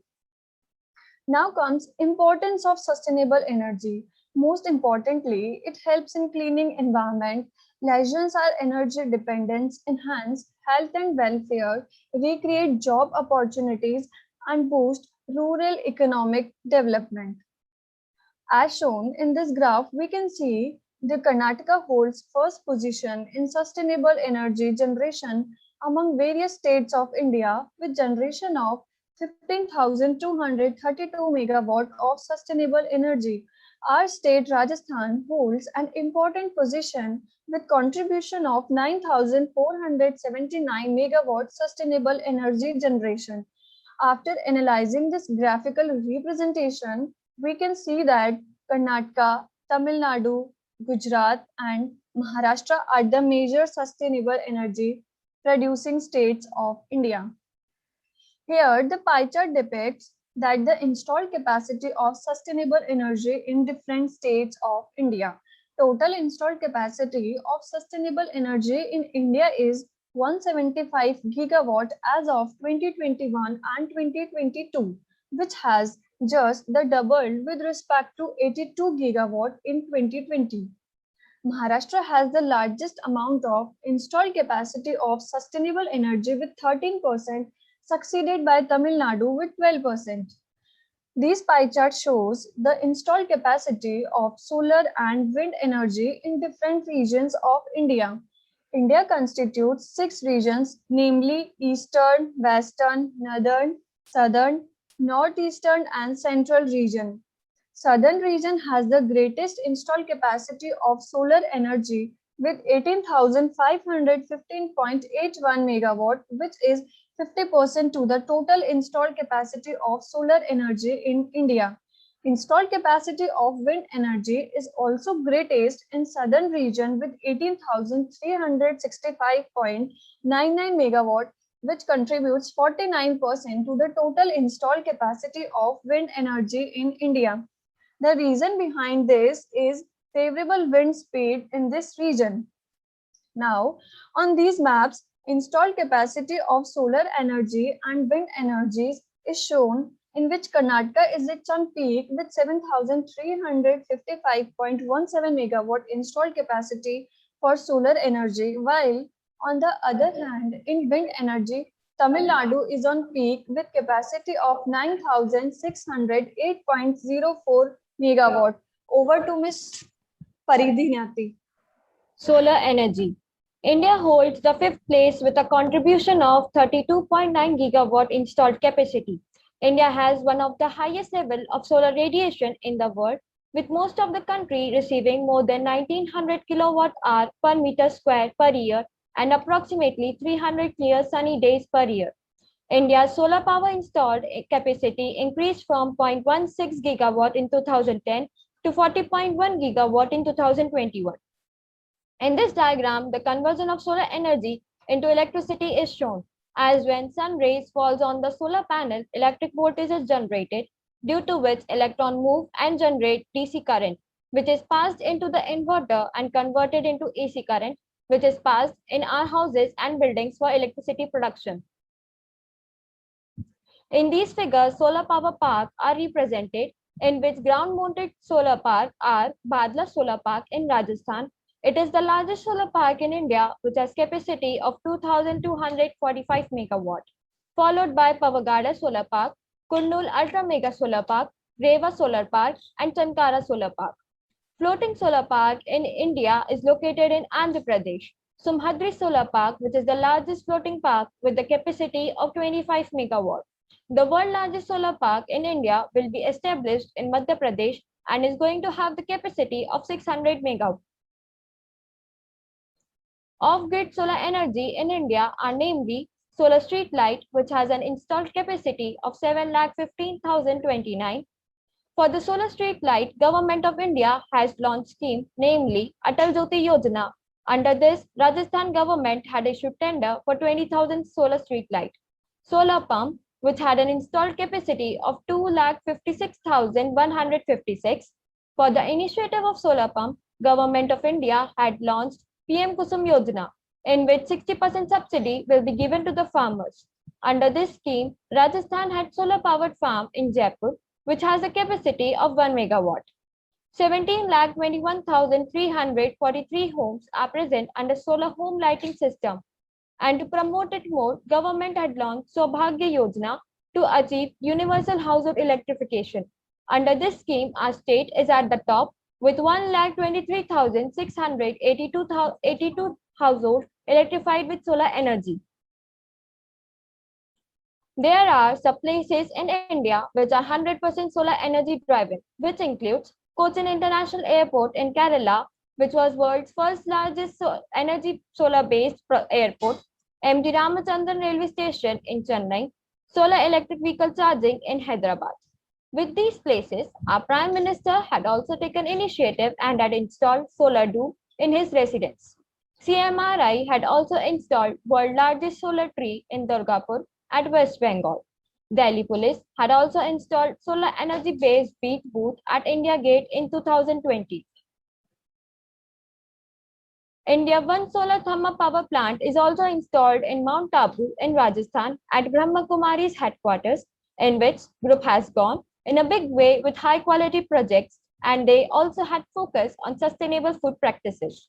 This plant has 1 megawatt capacity with concentrated solar and thermal power generator projects, which can serve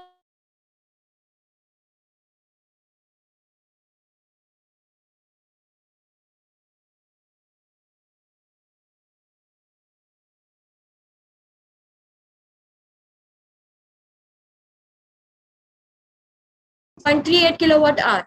Our campus runs only on solar energy. Over to Ms. Vandana. Let's talk about wind energy. Wind energy is basically the energy which converts the kinetic energy into mechanical or electrical energy, as in windmills. Kinetic energy of the wind is basically used to lift water from wells or grinding grains in floor mills, also used to rotate the turbines of generators to produce electricity. As single windmill will produce only a small amount of electricity, so in order to produce more electricity in wind energy farms, large number of windmills in a large area are coupled together. Now let's mention the wind pattern in India. As we can see, there are two diagrams mentioned here as per the two different seasons. The left one is of summer season in the months of May or June, in which the wind flows from Indian Ocean to India, that is from south to north, because in summer season temperature is high. So the wind is light in India region as compared to Indian Ocean. And the right one is of winter season in the months of November and December, in which conditions and wind flow pattern is vice versa.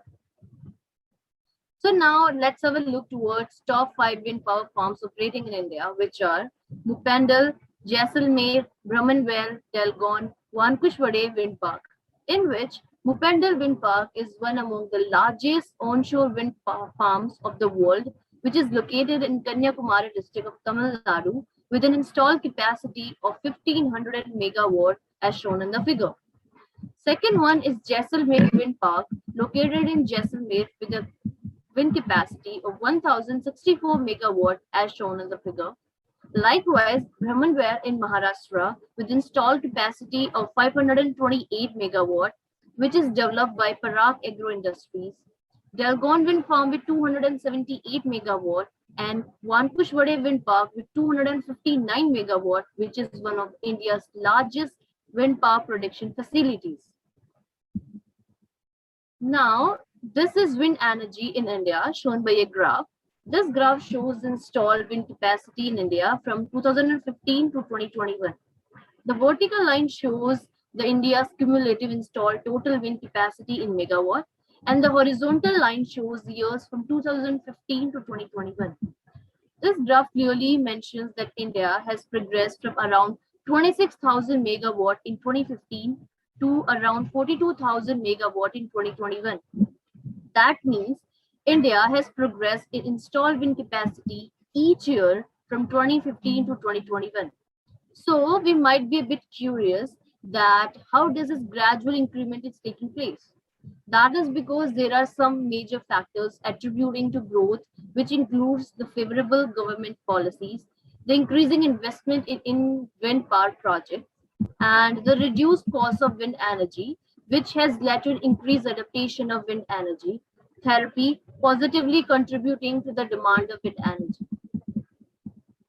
Further, let's discuss the current status of wind energy in India, according to which the government has set a target to achieve 175 gigawatt sustainable electricity by 2022, in which wind shall contribute 60 gigawatt, which is 34% of the grand total, which is a huge amount.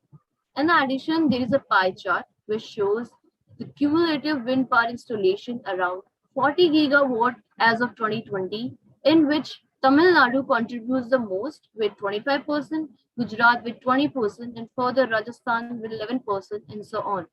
The table on the right side shows some Indian states with wind potential at 100 meters in gigawatt and 120 meter in gigawatt with a grand total.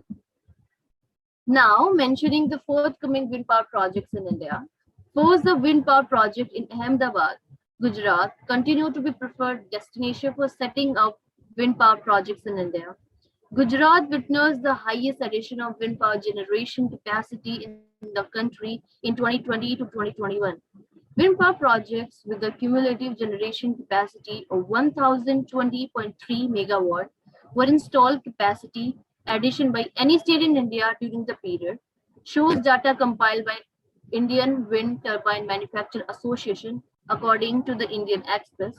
Second one is RW Renewables and Tata Power project, in which RW Renewables and Tata Power had agreed on a partnership to explore the potential for a joint development of offshore wind project in India. The corresponding memorandum of understanding has been signed between Tata Power Renewable Limited, a 100% subsidiary of Tata Power, which is one of India's largest integrated power companies, and RWE, a German multinational energy company, Renewable GmbH, one of the world's leader in offshore wind, according to Business Standard, Odisha Diary, Newstrack, and the statement on MSN.com news report. Over to Ms. Archer. There are various steps taken by Government of India for sustainable energy, in which our former PM Dr. Manmohan Singh had started Jawaharlal Nehru National Solar Mission, which is being divided into three phases. Phase first was from 2010 to 2013, and its target was completed at the end of 2013. Phase second was between year 2013 to 2017, and its target has also been accomplished with more than its specified goal. The third phase is an ongoing phase which was started in year 2017, and its target will be achieved at the end of 2022. Government of India had launched solar rooftop scheme. Under this scheme, Government of India had taken initiative to install solar panel on rooftop of houses and buildings. There are some major steps taken by Government of India with respect to wind energy. So the first step is National Offshore Wind Energy Policy. As per the policy, MNRE will act as the nodal ministry for development of offshore wind energy in India and work in close coordination with other government entities for development and use of maritime space, and shall also be responsible for overall monitoring of offshore wind energy development in the country. The next step is generation-based incentive. This scheme was available for the wind projects which were commissioned before 31st March 2017. The next step is Global Wind Energy Council in March 2021 released a report that shows India has already installed 39.2 gigawatts of wind power and planning to increase it to 59.2 gigawatts over 5 years. There are some provisions for sustainable energy in Indian Budget 2021-22, which was recently passed on 1st February 2022. The provisions are: the government has allocated 1.97 lakh crores in 5 years starting from 2021-22 for sustainable energy. Ministry of New and Renewable Energy has set a target of building sustainable energy capacity of 1,75,000 megawatts by 2022 and to increase it to 4,50,000 by 2030. The current Prime Minister of India, Honorable Narendra Modi, has also announced plans to launch comprehensive national mission to produce hydrogen from green energy sources. Talking about future prospects of sustainable energy in India. Sustainable energy will play an important role in overall development of India's economy, and about 30 lakh million rupees will be invested in the sector for the next 25 years. In case of solar energy, we are expanding our power generation capacity day by day, and a goal for 2022 is to install a 20 million meter square solar collector area and off-grid capacity, and it is also a part of Jawaharlal Nehru National Solar Mission. Especially in India, due to the good coastline, as it is surrounded by water from the three sides, there is a great deal of interest in funding tidal power from the international market. And as a result, the British Tidal Association has established 250 megawatts in Gujarat region near the Gulf of Kutch. Moving forward to the conclusions of our review. This review scrutinized Indian policies to promote sustainable energy in India. In our review, we have addressed the prospects and existing policies in India to promote its integrity into energy. In-depth analysis of sustainable energy scenario in India gave an insight into its potential, installed capacity, and policies related to sustainable energy. Thanks to all for your time and attention. Okay, thank you very much for interesting talk. And now the paper is open discussion. Are there any questions or comment? Okay, you have a question from Professor Tsuboi and Kurisuna of Udayana University. Could you please check the chat?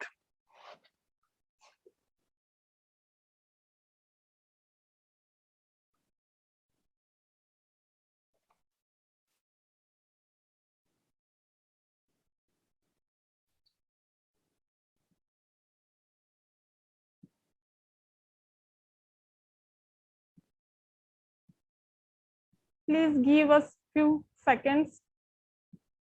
Mm-hmm.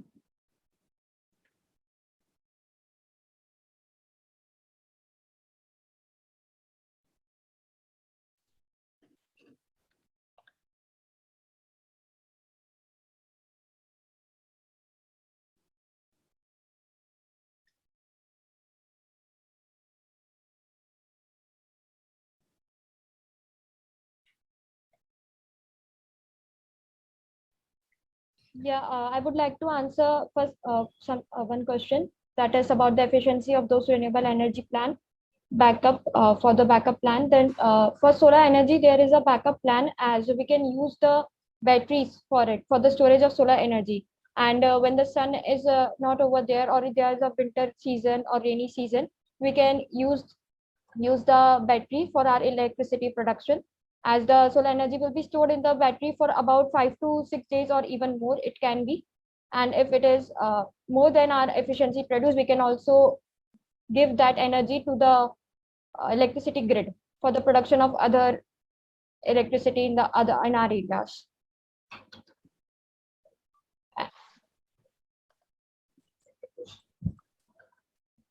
Thank you.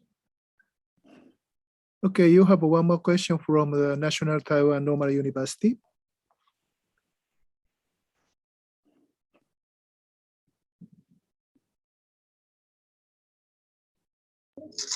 Thank you, sir. I'm giving the answer of this question.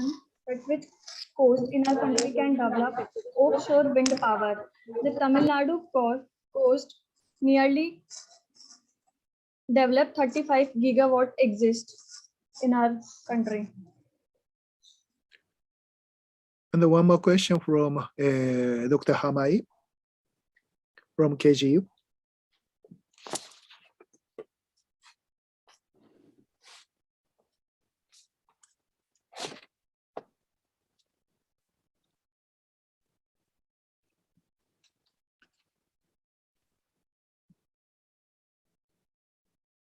Excuse me, the sound is, you are talking in the mute condition. Could you please turn on the mic? So I would like to answer this question. Question is, where do you manufacture the solar panels? So there are many private and government manufacturers in India. For example, Satvik Solar Photovoltaic Manufacturing Facility. It manufactures the solar panels, and there are also some other manufacturers in India, which are Vikram Solar Manufacturer, Vari Solar Manufacturer, etc. So these are the manufacturers which manufacture the solar photovoltaic cells and panels. Thank you. Okay, thank you very much. Okay, if Yes, hello. Oh, okay, please. Okay, so I'm interested in the floating solar energy. When the India government apply this one to the society, any kind of the conflict from the society about this one? In my understanding, yeah, actually this is good for decreasing the water evaporation and also shedding from such kind of the animal fish, something like that. So how about the society in this case about the floating solar energy? Thank you very much. Any of conflict from the people or maybe from the society when government introduce this one to the society? Please give us a few seconds. Okay.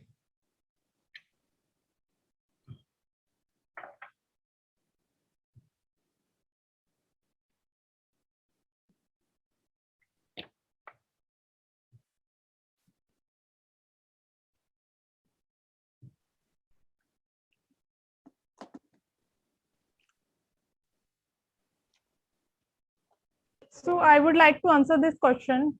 As you asked, is there any conflicts by the society related to floating wind power parks? So, the major conflict can be the land acquisitions which are under the society. So it is the major conflict. Otherwise, it is favorable for the society. Oh, okay. Thank you.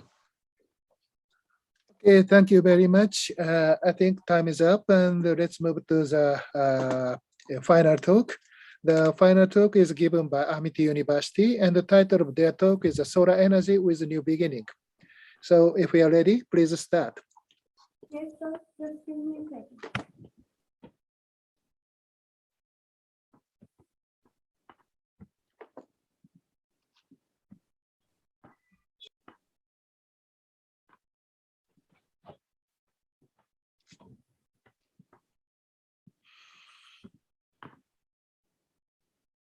Hello to everyone. Hope you all are doing well today. I want to thank KG University for organizing and Sakura program for representing our skill.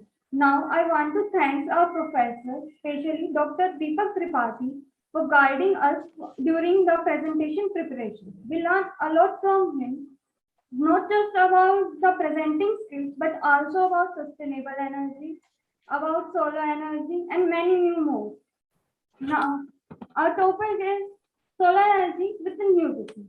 First of all, we have to know what the solar energy is and what the sustainable energy is. What sustainable energy is.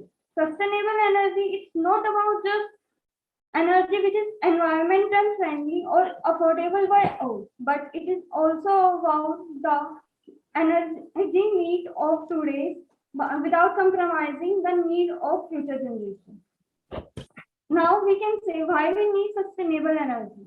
Because during the production of electricity, during the needs of energy, mainly greenhouse gases emissions are there, which are most of due to the energy production and about 31% due to electricity, 15% due to transport, and 8.4% due to fuel combustion. Now we have to know what are the types of sustainable energy. First, we have to know what sustainable energy production because of renewable and non-renewable. From the chart as shown from the presentation, we can see that non-renewable energy sources and non-renewable sources are increasing day by day, but there are less increase in non-renewable sources because non-renewable sources cannot be replaced with time as human time. Now, what are types of sustainable energy? Renewable energy and non-renewable energy. Renewable energy. Renewable energy are the energy source, energy which can be obtained by the renewable sources and can be replenished in human time. Now, non-renewable energy. It cannot be replenished within the human time, and it mainly combust the greenhouse gases. Now, what are the types of renewable energy? First, solar energy. Next, wind energy. Next, biomass energy, hydropower energy, geothermal energy, and marine. What are the growth in renewable energy sources? We can see from here that in 2018, 19, and 20, there are much more increase in solar energy all over the world. Here, now it's next to Vigita. Now, I would like to talk about solar energy. Solar energy is radiant light and heat from the sun that is harnessed using a range of technologies such as solar power to generate electricity, solar thermal energy, including solar water heating, and solar architecture.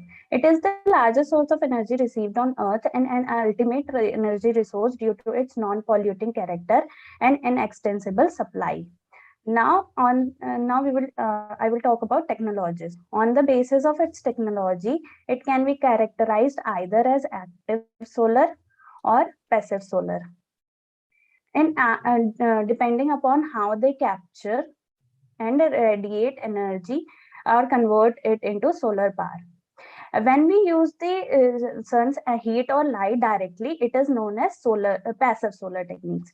Passive solar techniques include orienting a building to the sun, selecting material with favorable thermal mass or light dispersing property, and designing space that naturally circulate air. In active solar system, there are devices which convert the heat or light of sun into more usable form. Active solar techniques involves photovoltaic system, concentrated solar powers, and solar water heating to harness the energy. Active solar techniques increase the supply of energy and are considered as supply side technologies, while passive solar technologies reduce the need for alternate resource and are considered as demand side technologies. Now, I would like to discuss about the potential. As you can see, 174 pecawatt of incoming solar radiation is received at the upper atmosphere, in which 10% is reflected back to space, while the rest is absorbed by cloud, ocean, and land masses, in which 89 pecawatt is absorbed by land and oceans. The spectrum of solar light at the Earth's surface is mostly spread in the visible and near IR region, with a small part in ultraviolet region. Now, I would like to discuss about solar power. The conversion of sunlight into electricity, either directly using photovoltaics or indirectly using concentrated solar powers or a combination, is known as solar power. Concentrated solar power system includes lenses or mirrors and solar tracking system to focus a large area of sunlight into a small beam, while photovoltaic effect is used to convert light into an electrical current in photovoltaic cells. Now we will talk about the solar cell. Basically, it is a combination of PN junction diode, and in this solar cell we use the photovoltaic effect to convert the light energy into electricity. Now, in solar cell, the electrical characteristics such as current, voltage, or resistance can be vary when exposed to light. Further will be discussed by Aditya Kumar. So here we can see that the solar panels can be installed at many places, like over canals. Next. And also over the parking lots. Next. And also over roads in some areas. Next. And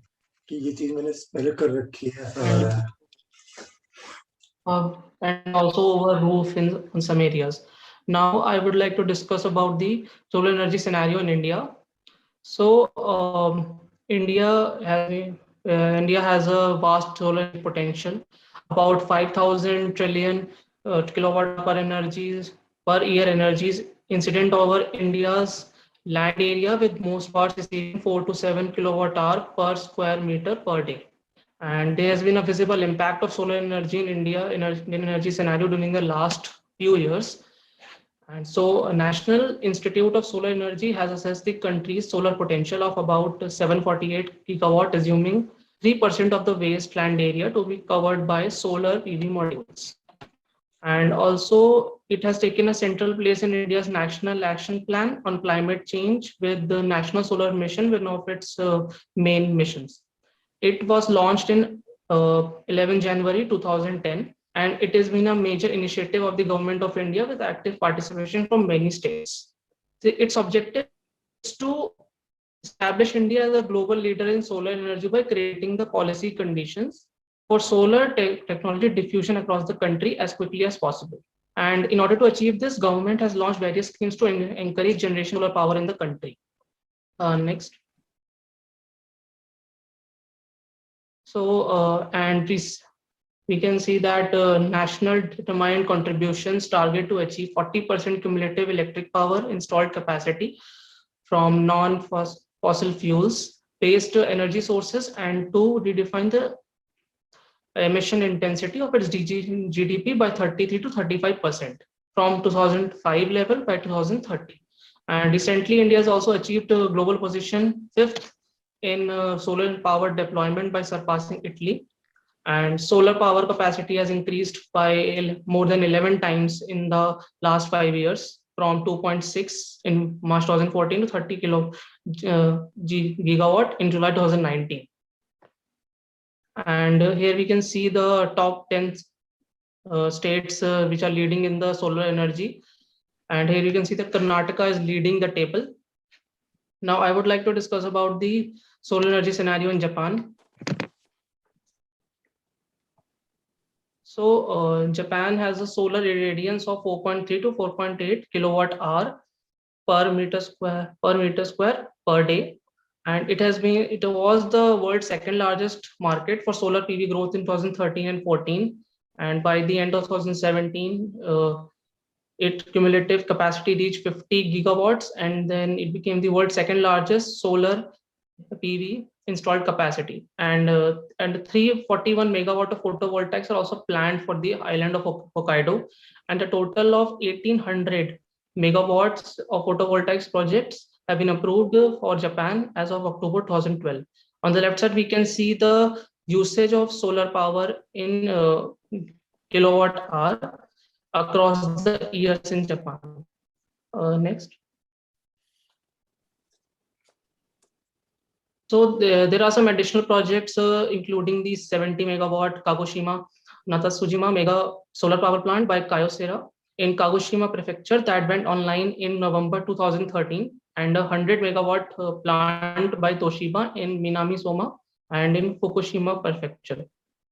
And also a 77 megawatt photovoltaic power plant was planned for Tahara City on the Atsumi Peninsula in 2013, and it was completed in 2014. A 200 megawatt power plant is proposed for Tomakomai. In 2016, a project started for building a floating solar farm on the reservoir of Yamakura Dam in the Chiba prefecture. This project will provide enough power for 5,000 households in Japan.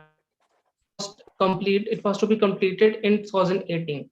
So as we can see that solar energy has been a major application in the last few years in those countries.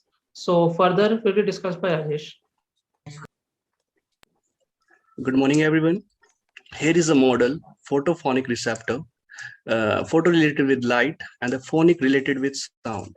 In this model, we are going to transfer the sound with the help of electromagnetic wave, that is light. Here is a source of sound which is connected in a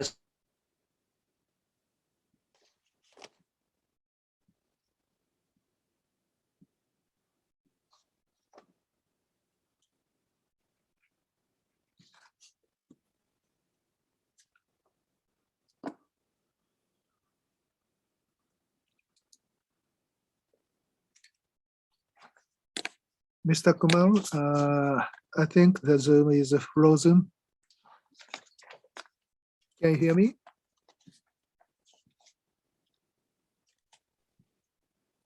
Yes, so maybe there is internet issue. Just give us a minute. Yep.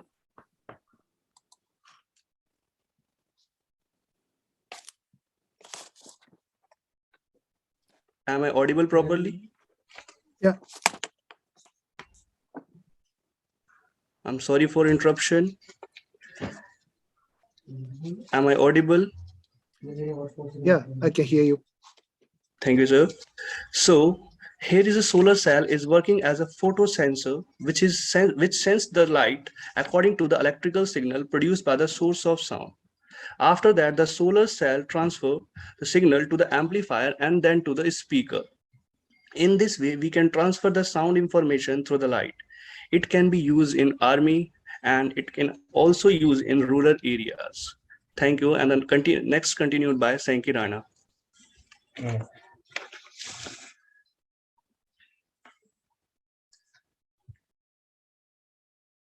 Good morning to all of you. Today I will discuss about the CIGS solar cell. The CIGS full form is copper indium gallium selenide. The CIGS absorber layer is a p-type material in contact with n-type CDS layer. Is used widely because it has a high absorption. Now I would like to talk about the CIGS solar cell work. Advantages of the CIGS solar cell. Why we use CIGS solar cells? As I told, it has a high absorption because of its direct bandgap material can absorb a significant portion of a solar spectrum, enabling it to achieve the highest efficiency of any thin film. Now, I would like to talk about the energy bandgap. Next slide, please. As we see, the structure of CIGS cell is a more complex head projection system. A direct bandgap material, CIGS has very strong light absorption and a layer of only 1 to micrometer is enough to absorb of the sufficient sunlight.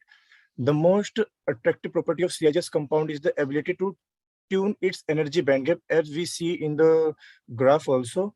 From 1.01 electron volt to 1.66 electron volt by the variation of gallium fraction, leading to a best match to the solar spectrum.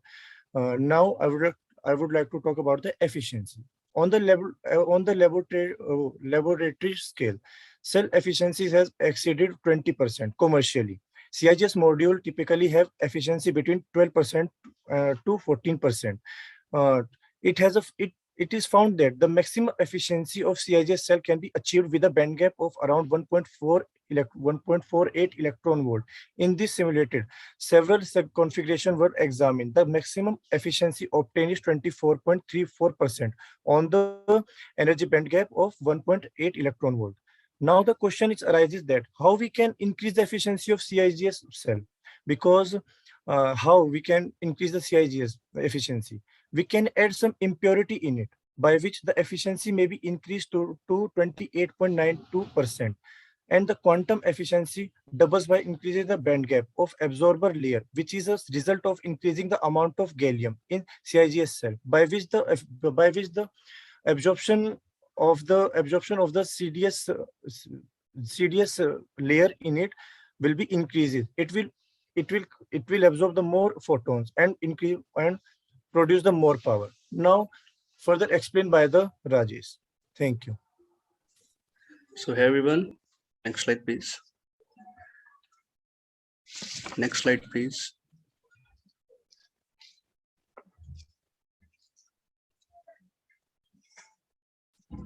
Priyansi, am I audible? Next slide, please.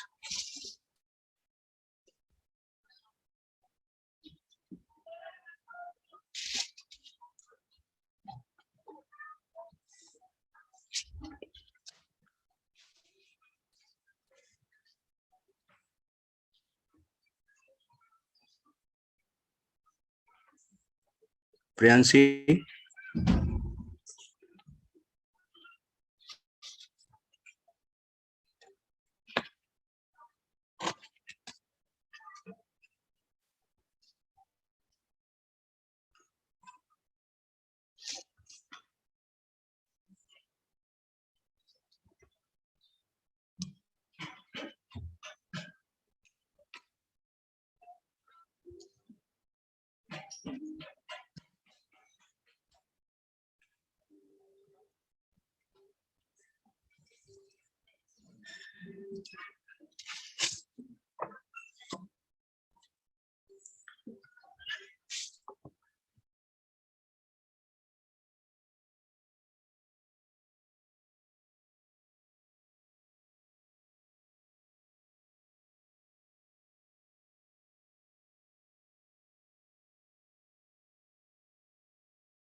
I think there are some internet issue. So should I proceed, sir, without PPT? I think. No problem. Please use your time. Take your time. You are not audible, sir. Wait, I am sharing the PPT. Rajesh, wait for 1 minute. I'm sharing the PPT.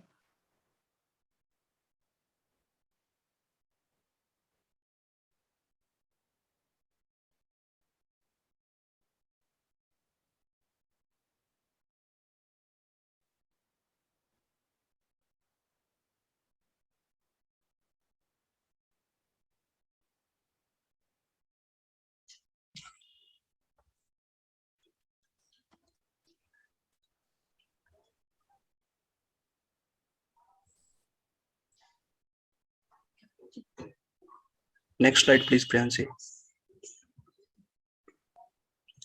So sorry for interruption. I'm really sorry for that.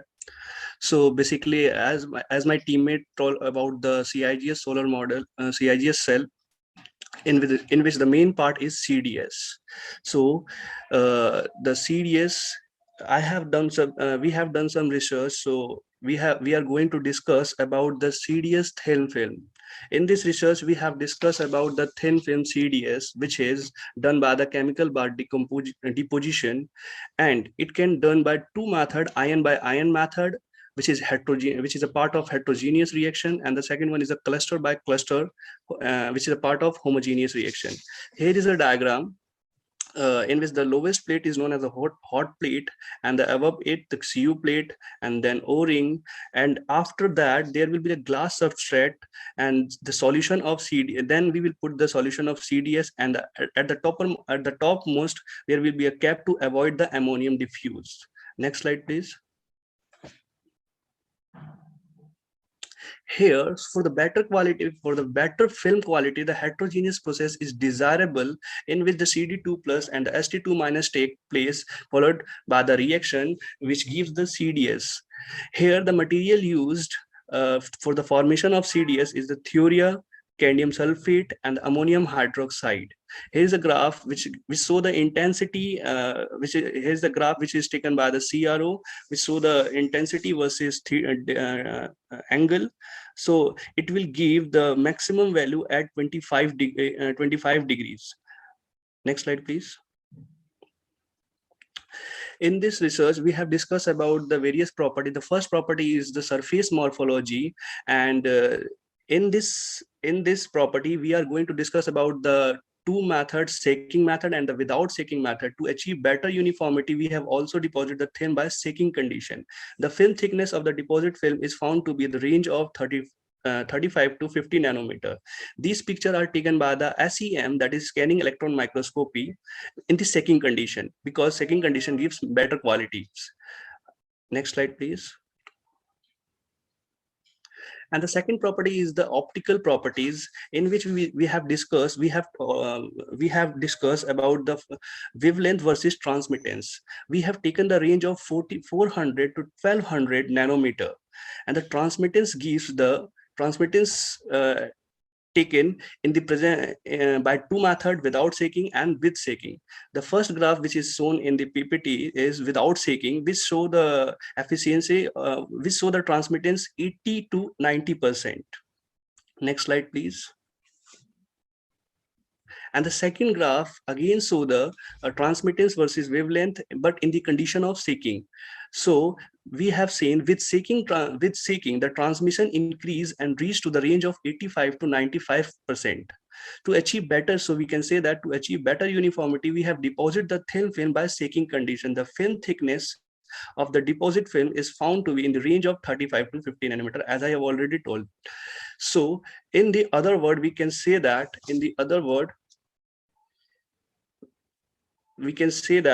so the film, the high transmission is the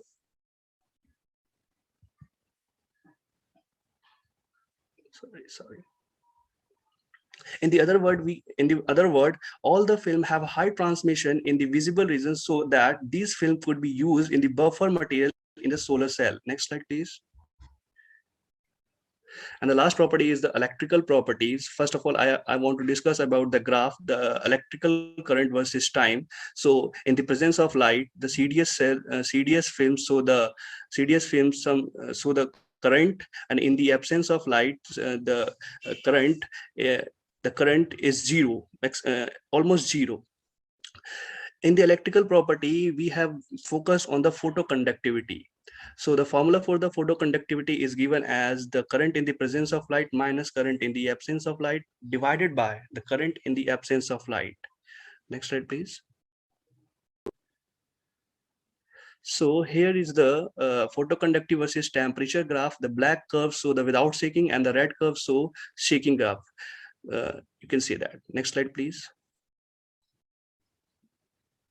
So conclusion for the CDS layer: the crystal structure morphology, optical and electrical properties depended strongly on the deposition temperature as well as the shaking.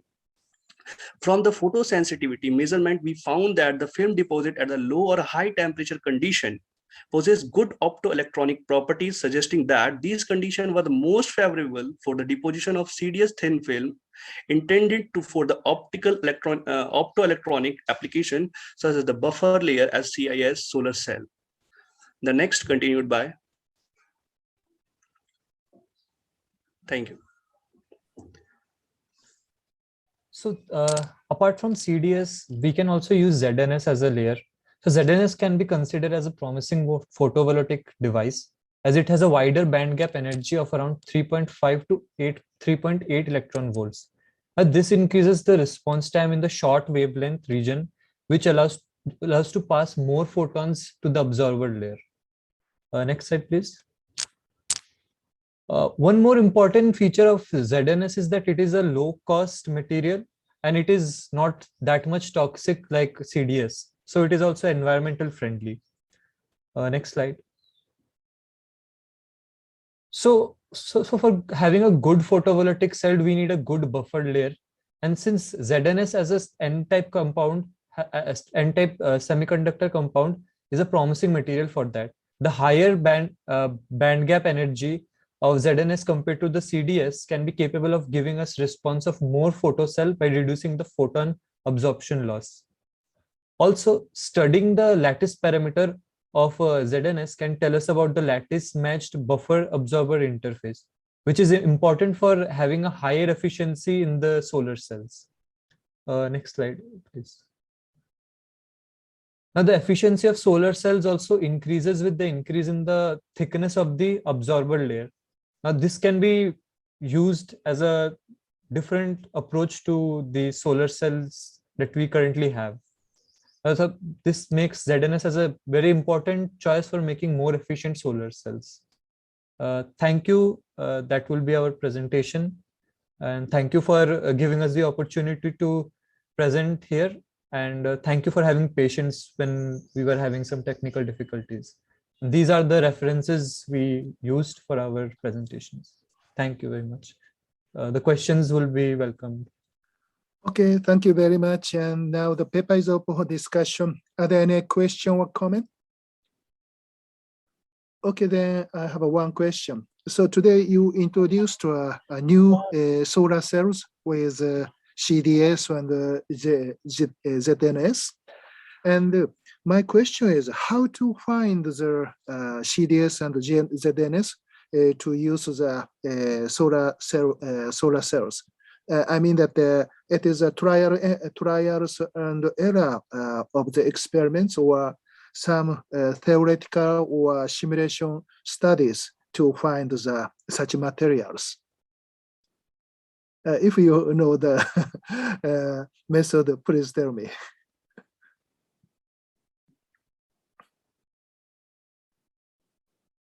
Oh, we can try different methods, like different materials we can use to actually see if the response time is high or not, like the efficiency is high. So you mean that by experiments, trial and errors? Yeah, by experiments, I think that is possible. Okay, I see. But also, I think using simulations, like in computer simulations, like using numerical techniques, for example, that we can also try and approach in that method also. So I thought that the quantum chemical method or X alpha, something such a simulation can be used for the calculation of the energy gap. So I thought that such method can be used for the detection of the new materials. Okay, but anyway, thank you very much. So are there any questions? So I think there are questions from Biani group of colleges. Could you check the chat?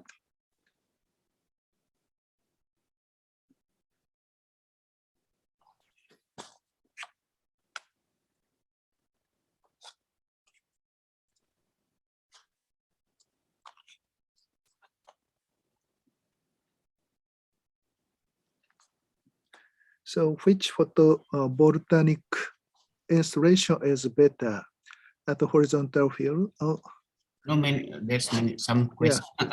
Yeah. So please answer the first question from Biani group of colleges, and after that, please answer the Dr. Hamai's question. So I want to give the answer about the solar power generation most efficiently or dynamically or transient stability. So we are working on the, as I have already told about the CDS layer and the ZNS layer. CDS is more gives more efficiency than ZNS, but the CDS is a harm or hazardous material which give bad impact on our environment. So the best we are discussing about the CIGS model, which is upcoming evolution. So the best material for that the best material is ZNS. Now for nowadays the work is going on ZNS. Thank you. I would like to answer the question, how are you going to control the temperature of the solar cell to have better efficiency? As you can say that solar panels are made for highly durable materials that are designed to understand extreme outdoor conditions, from freezing winter weather to intense summer heat. The exact temperature of solar panel will depend on the factors like air temperature, geographic location, level of direct sunlight, and roofing material. And a solar contractor understand how to select and install solar panel to minimize any minimal effect of heat on solar panel efficiency. So here is the answer. I would like to answer the question, does it change the wavelength of the photons absorbed in the solar cells? Basically, the wavelength of the photons cannot be changed by the energy band gap. So the main reason of the band gap, as we know, the electron goes to the conduction band to the valence band, and the ejection of the photons or the striking of the photons. So there is no change in the photons. I think so. Thank you. I mean, there is no change in the wavelength of the photons. Sorry. Thank you so much. So all the questions are answered.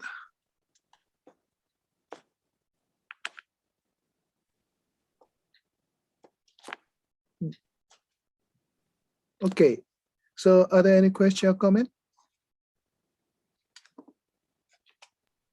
Okay, if no, thank you very much. And okay, all the programs have been finished. And I enjoyed this meeting. So interesting themes and nice presentations and active discussion. And I'm glad if you also enjoyed this program. And I wish that this meeting provides an opportunity for international collaboration among the participating universities. And as I told in the first day, this program was arranged as a substitute of Sakura Science program. And we are now planning to apply this year's Sakura Science program. If it will be adopted, we will invite you to Kwansei Gaku University. And I'm very looking forward to seeing you at our campus near future. And finally, I'd like to express thankfulness to all the participants. And thanks to your collaboration, this meeting was a great success. In order to appeal this activity, we will upload the video of this meeting onto YouTube. And when it will be available, we will send you the URL. And Bibin Sensei, do you have any announcement? No, thank you. Okay, but I think you want to turn on the video and show you their face. Oh yeah, I think for the maybe I would like to have the better one again. So maybe in the end of this what is it event, so I would like all of us to open the video. Thank you very much. Only that's one, I should say. Okay, Bini says okay. Okay. Okay. So please, Sensei already finished? Yeah. Okay. If Bibin says okay, I'd like to close the seminar program. Okay. Thank you for the audience. Please open your camera again. So please, I hope you would like to open again the camera. So. And the okay, this is okay, full, already full here. And next page is still. Hello, everybody. Please open again your camera. Because also we are going to make some report to the unit. Hello. It's nice. Okay. Wait a moment. There's still about maybe 30% still close. 30% close. Oh, please. Okay, the other one also would like to join.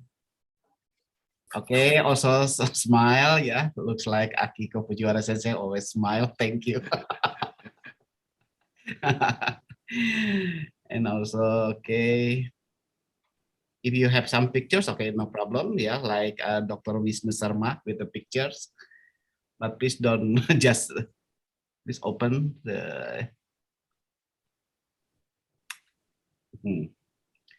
There's still 10% still close. Wait a moment. Oh, still in the first pages it's okay, 100%. In the second pages, there's still 5. I think.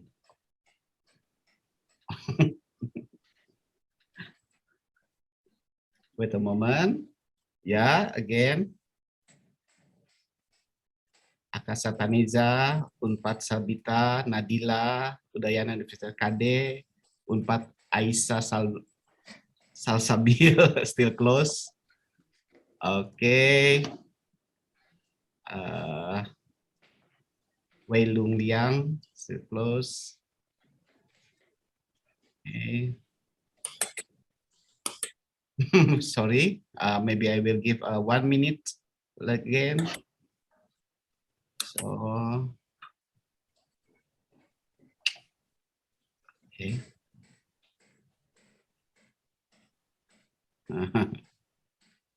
Again, from the first pages, one is 100%. Second, well, Sensei, I think what we can do until wait a moment, there's someone also will. So because next I can edit this kind of the video. So,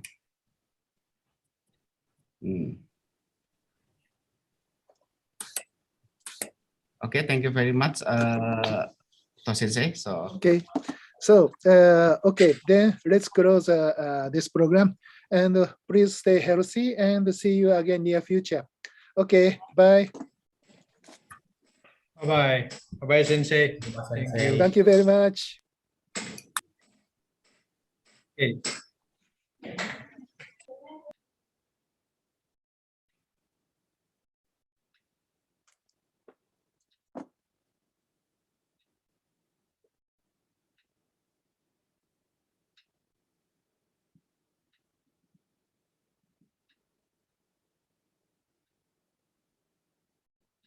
Sugoi sensei, ありがとうございました。先生どうもありがとうございました。お疲れ様でした。藤原先生ももう出られたかもしれませんけど、ありがとうございました。浜井先生もありがとうございました。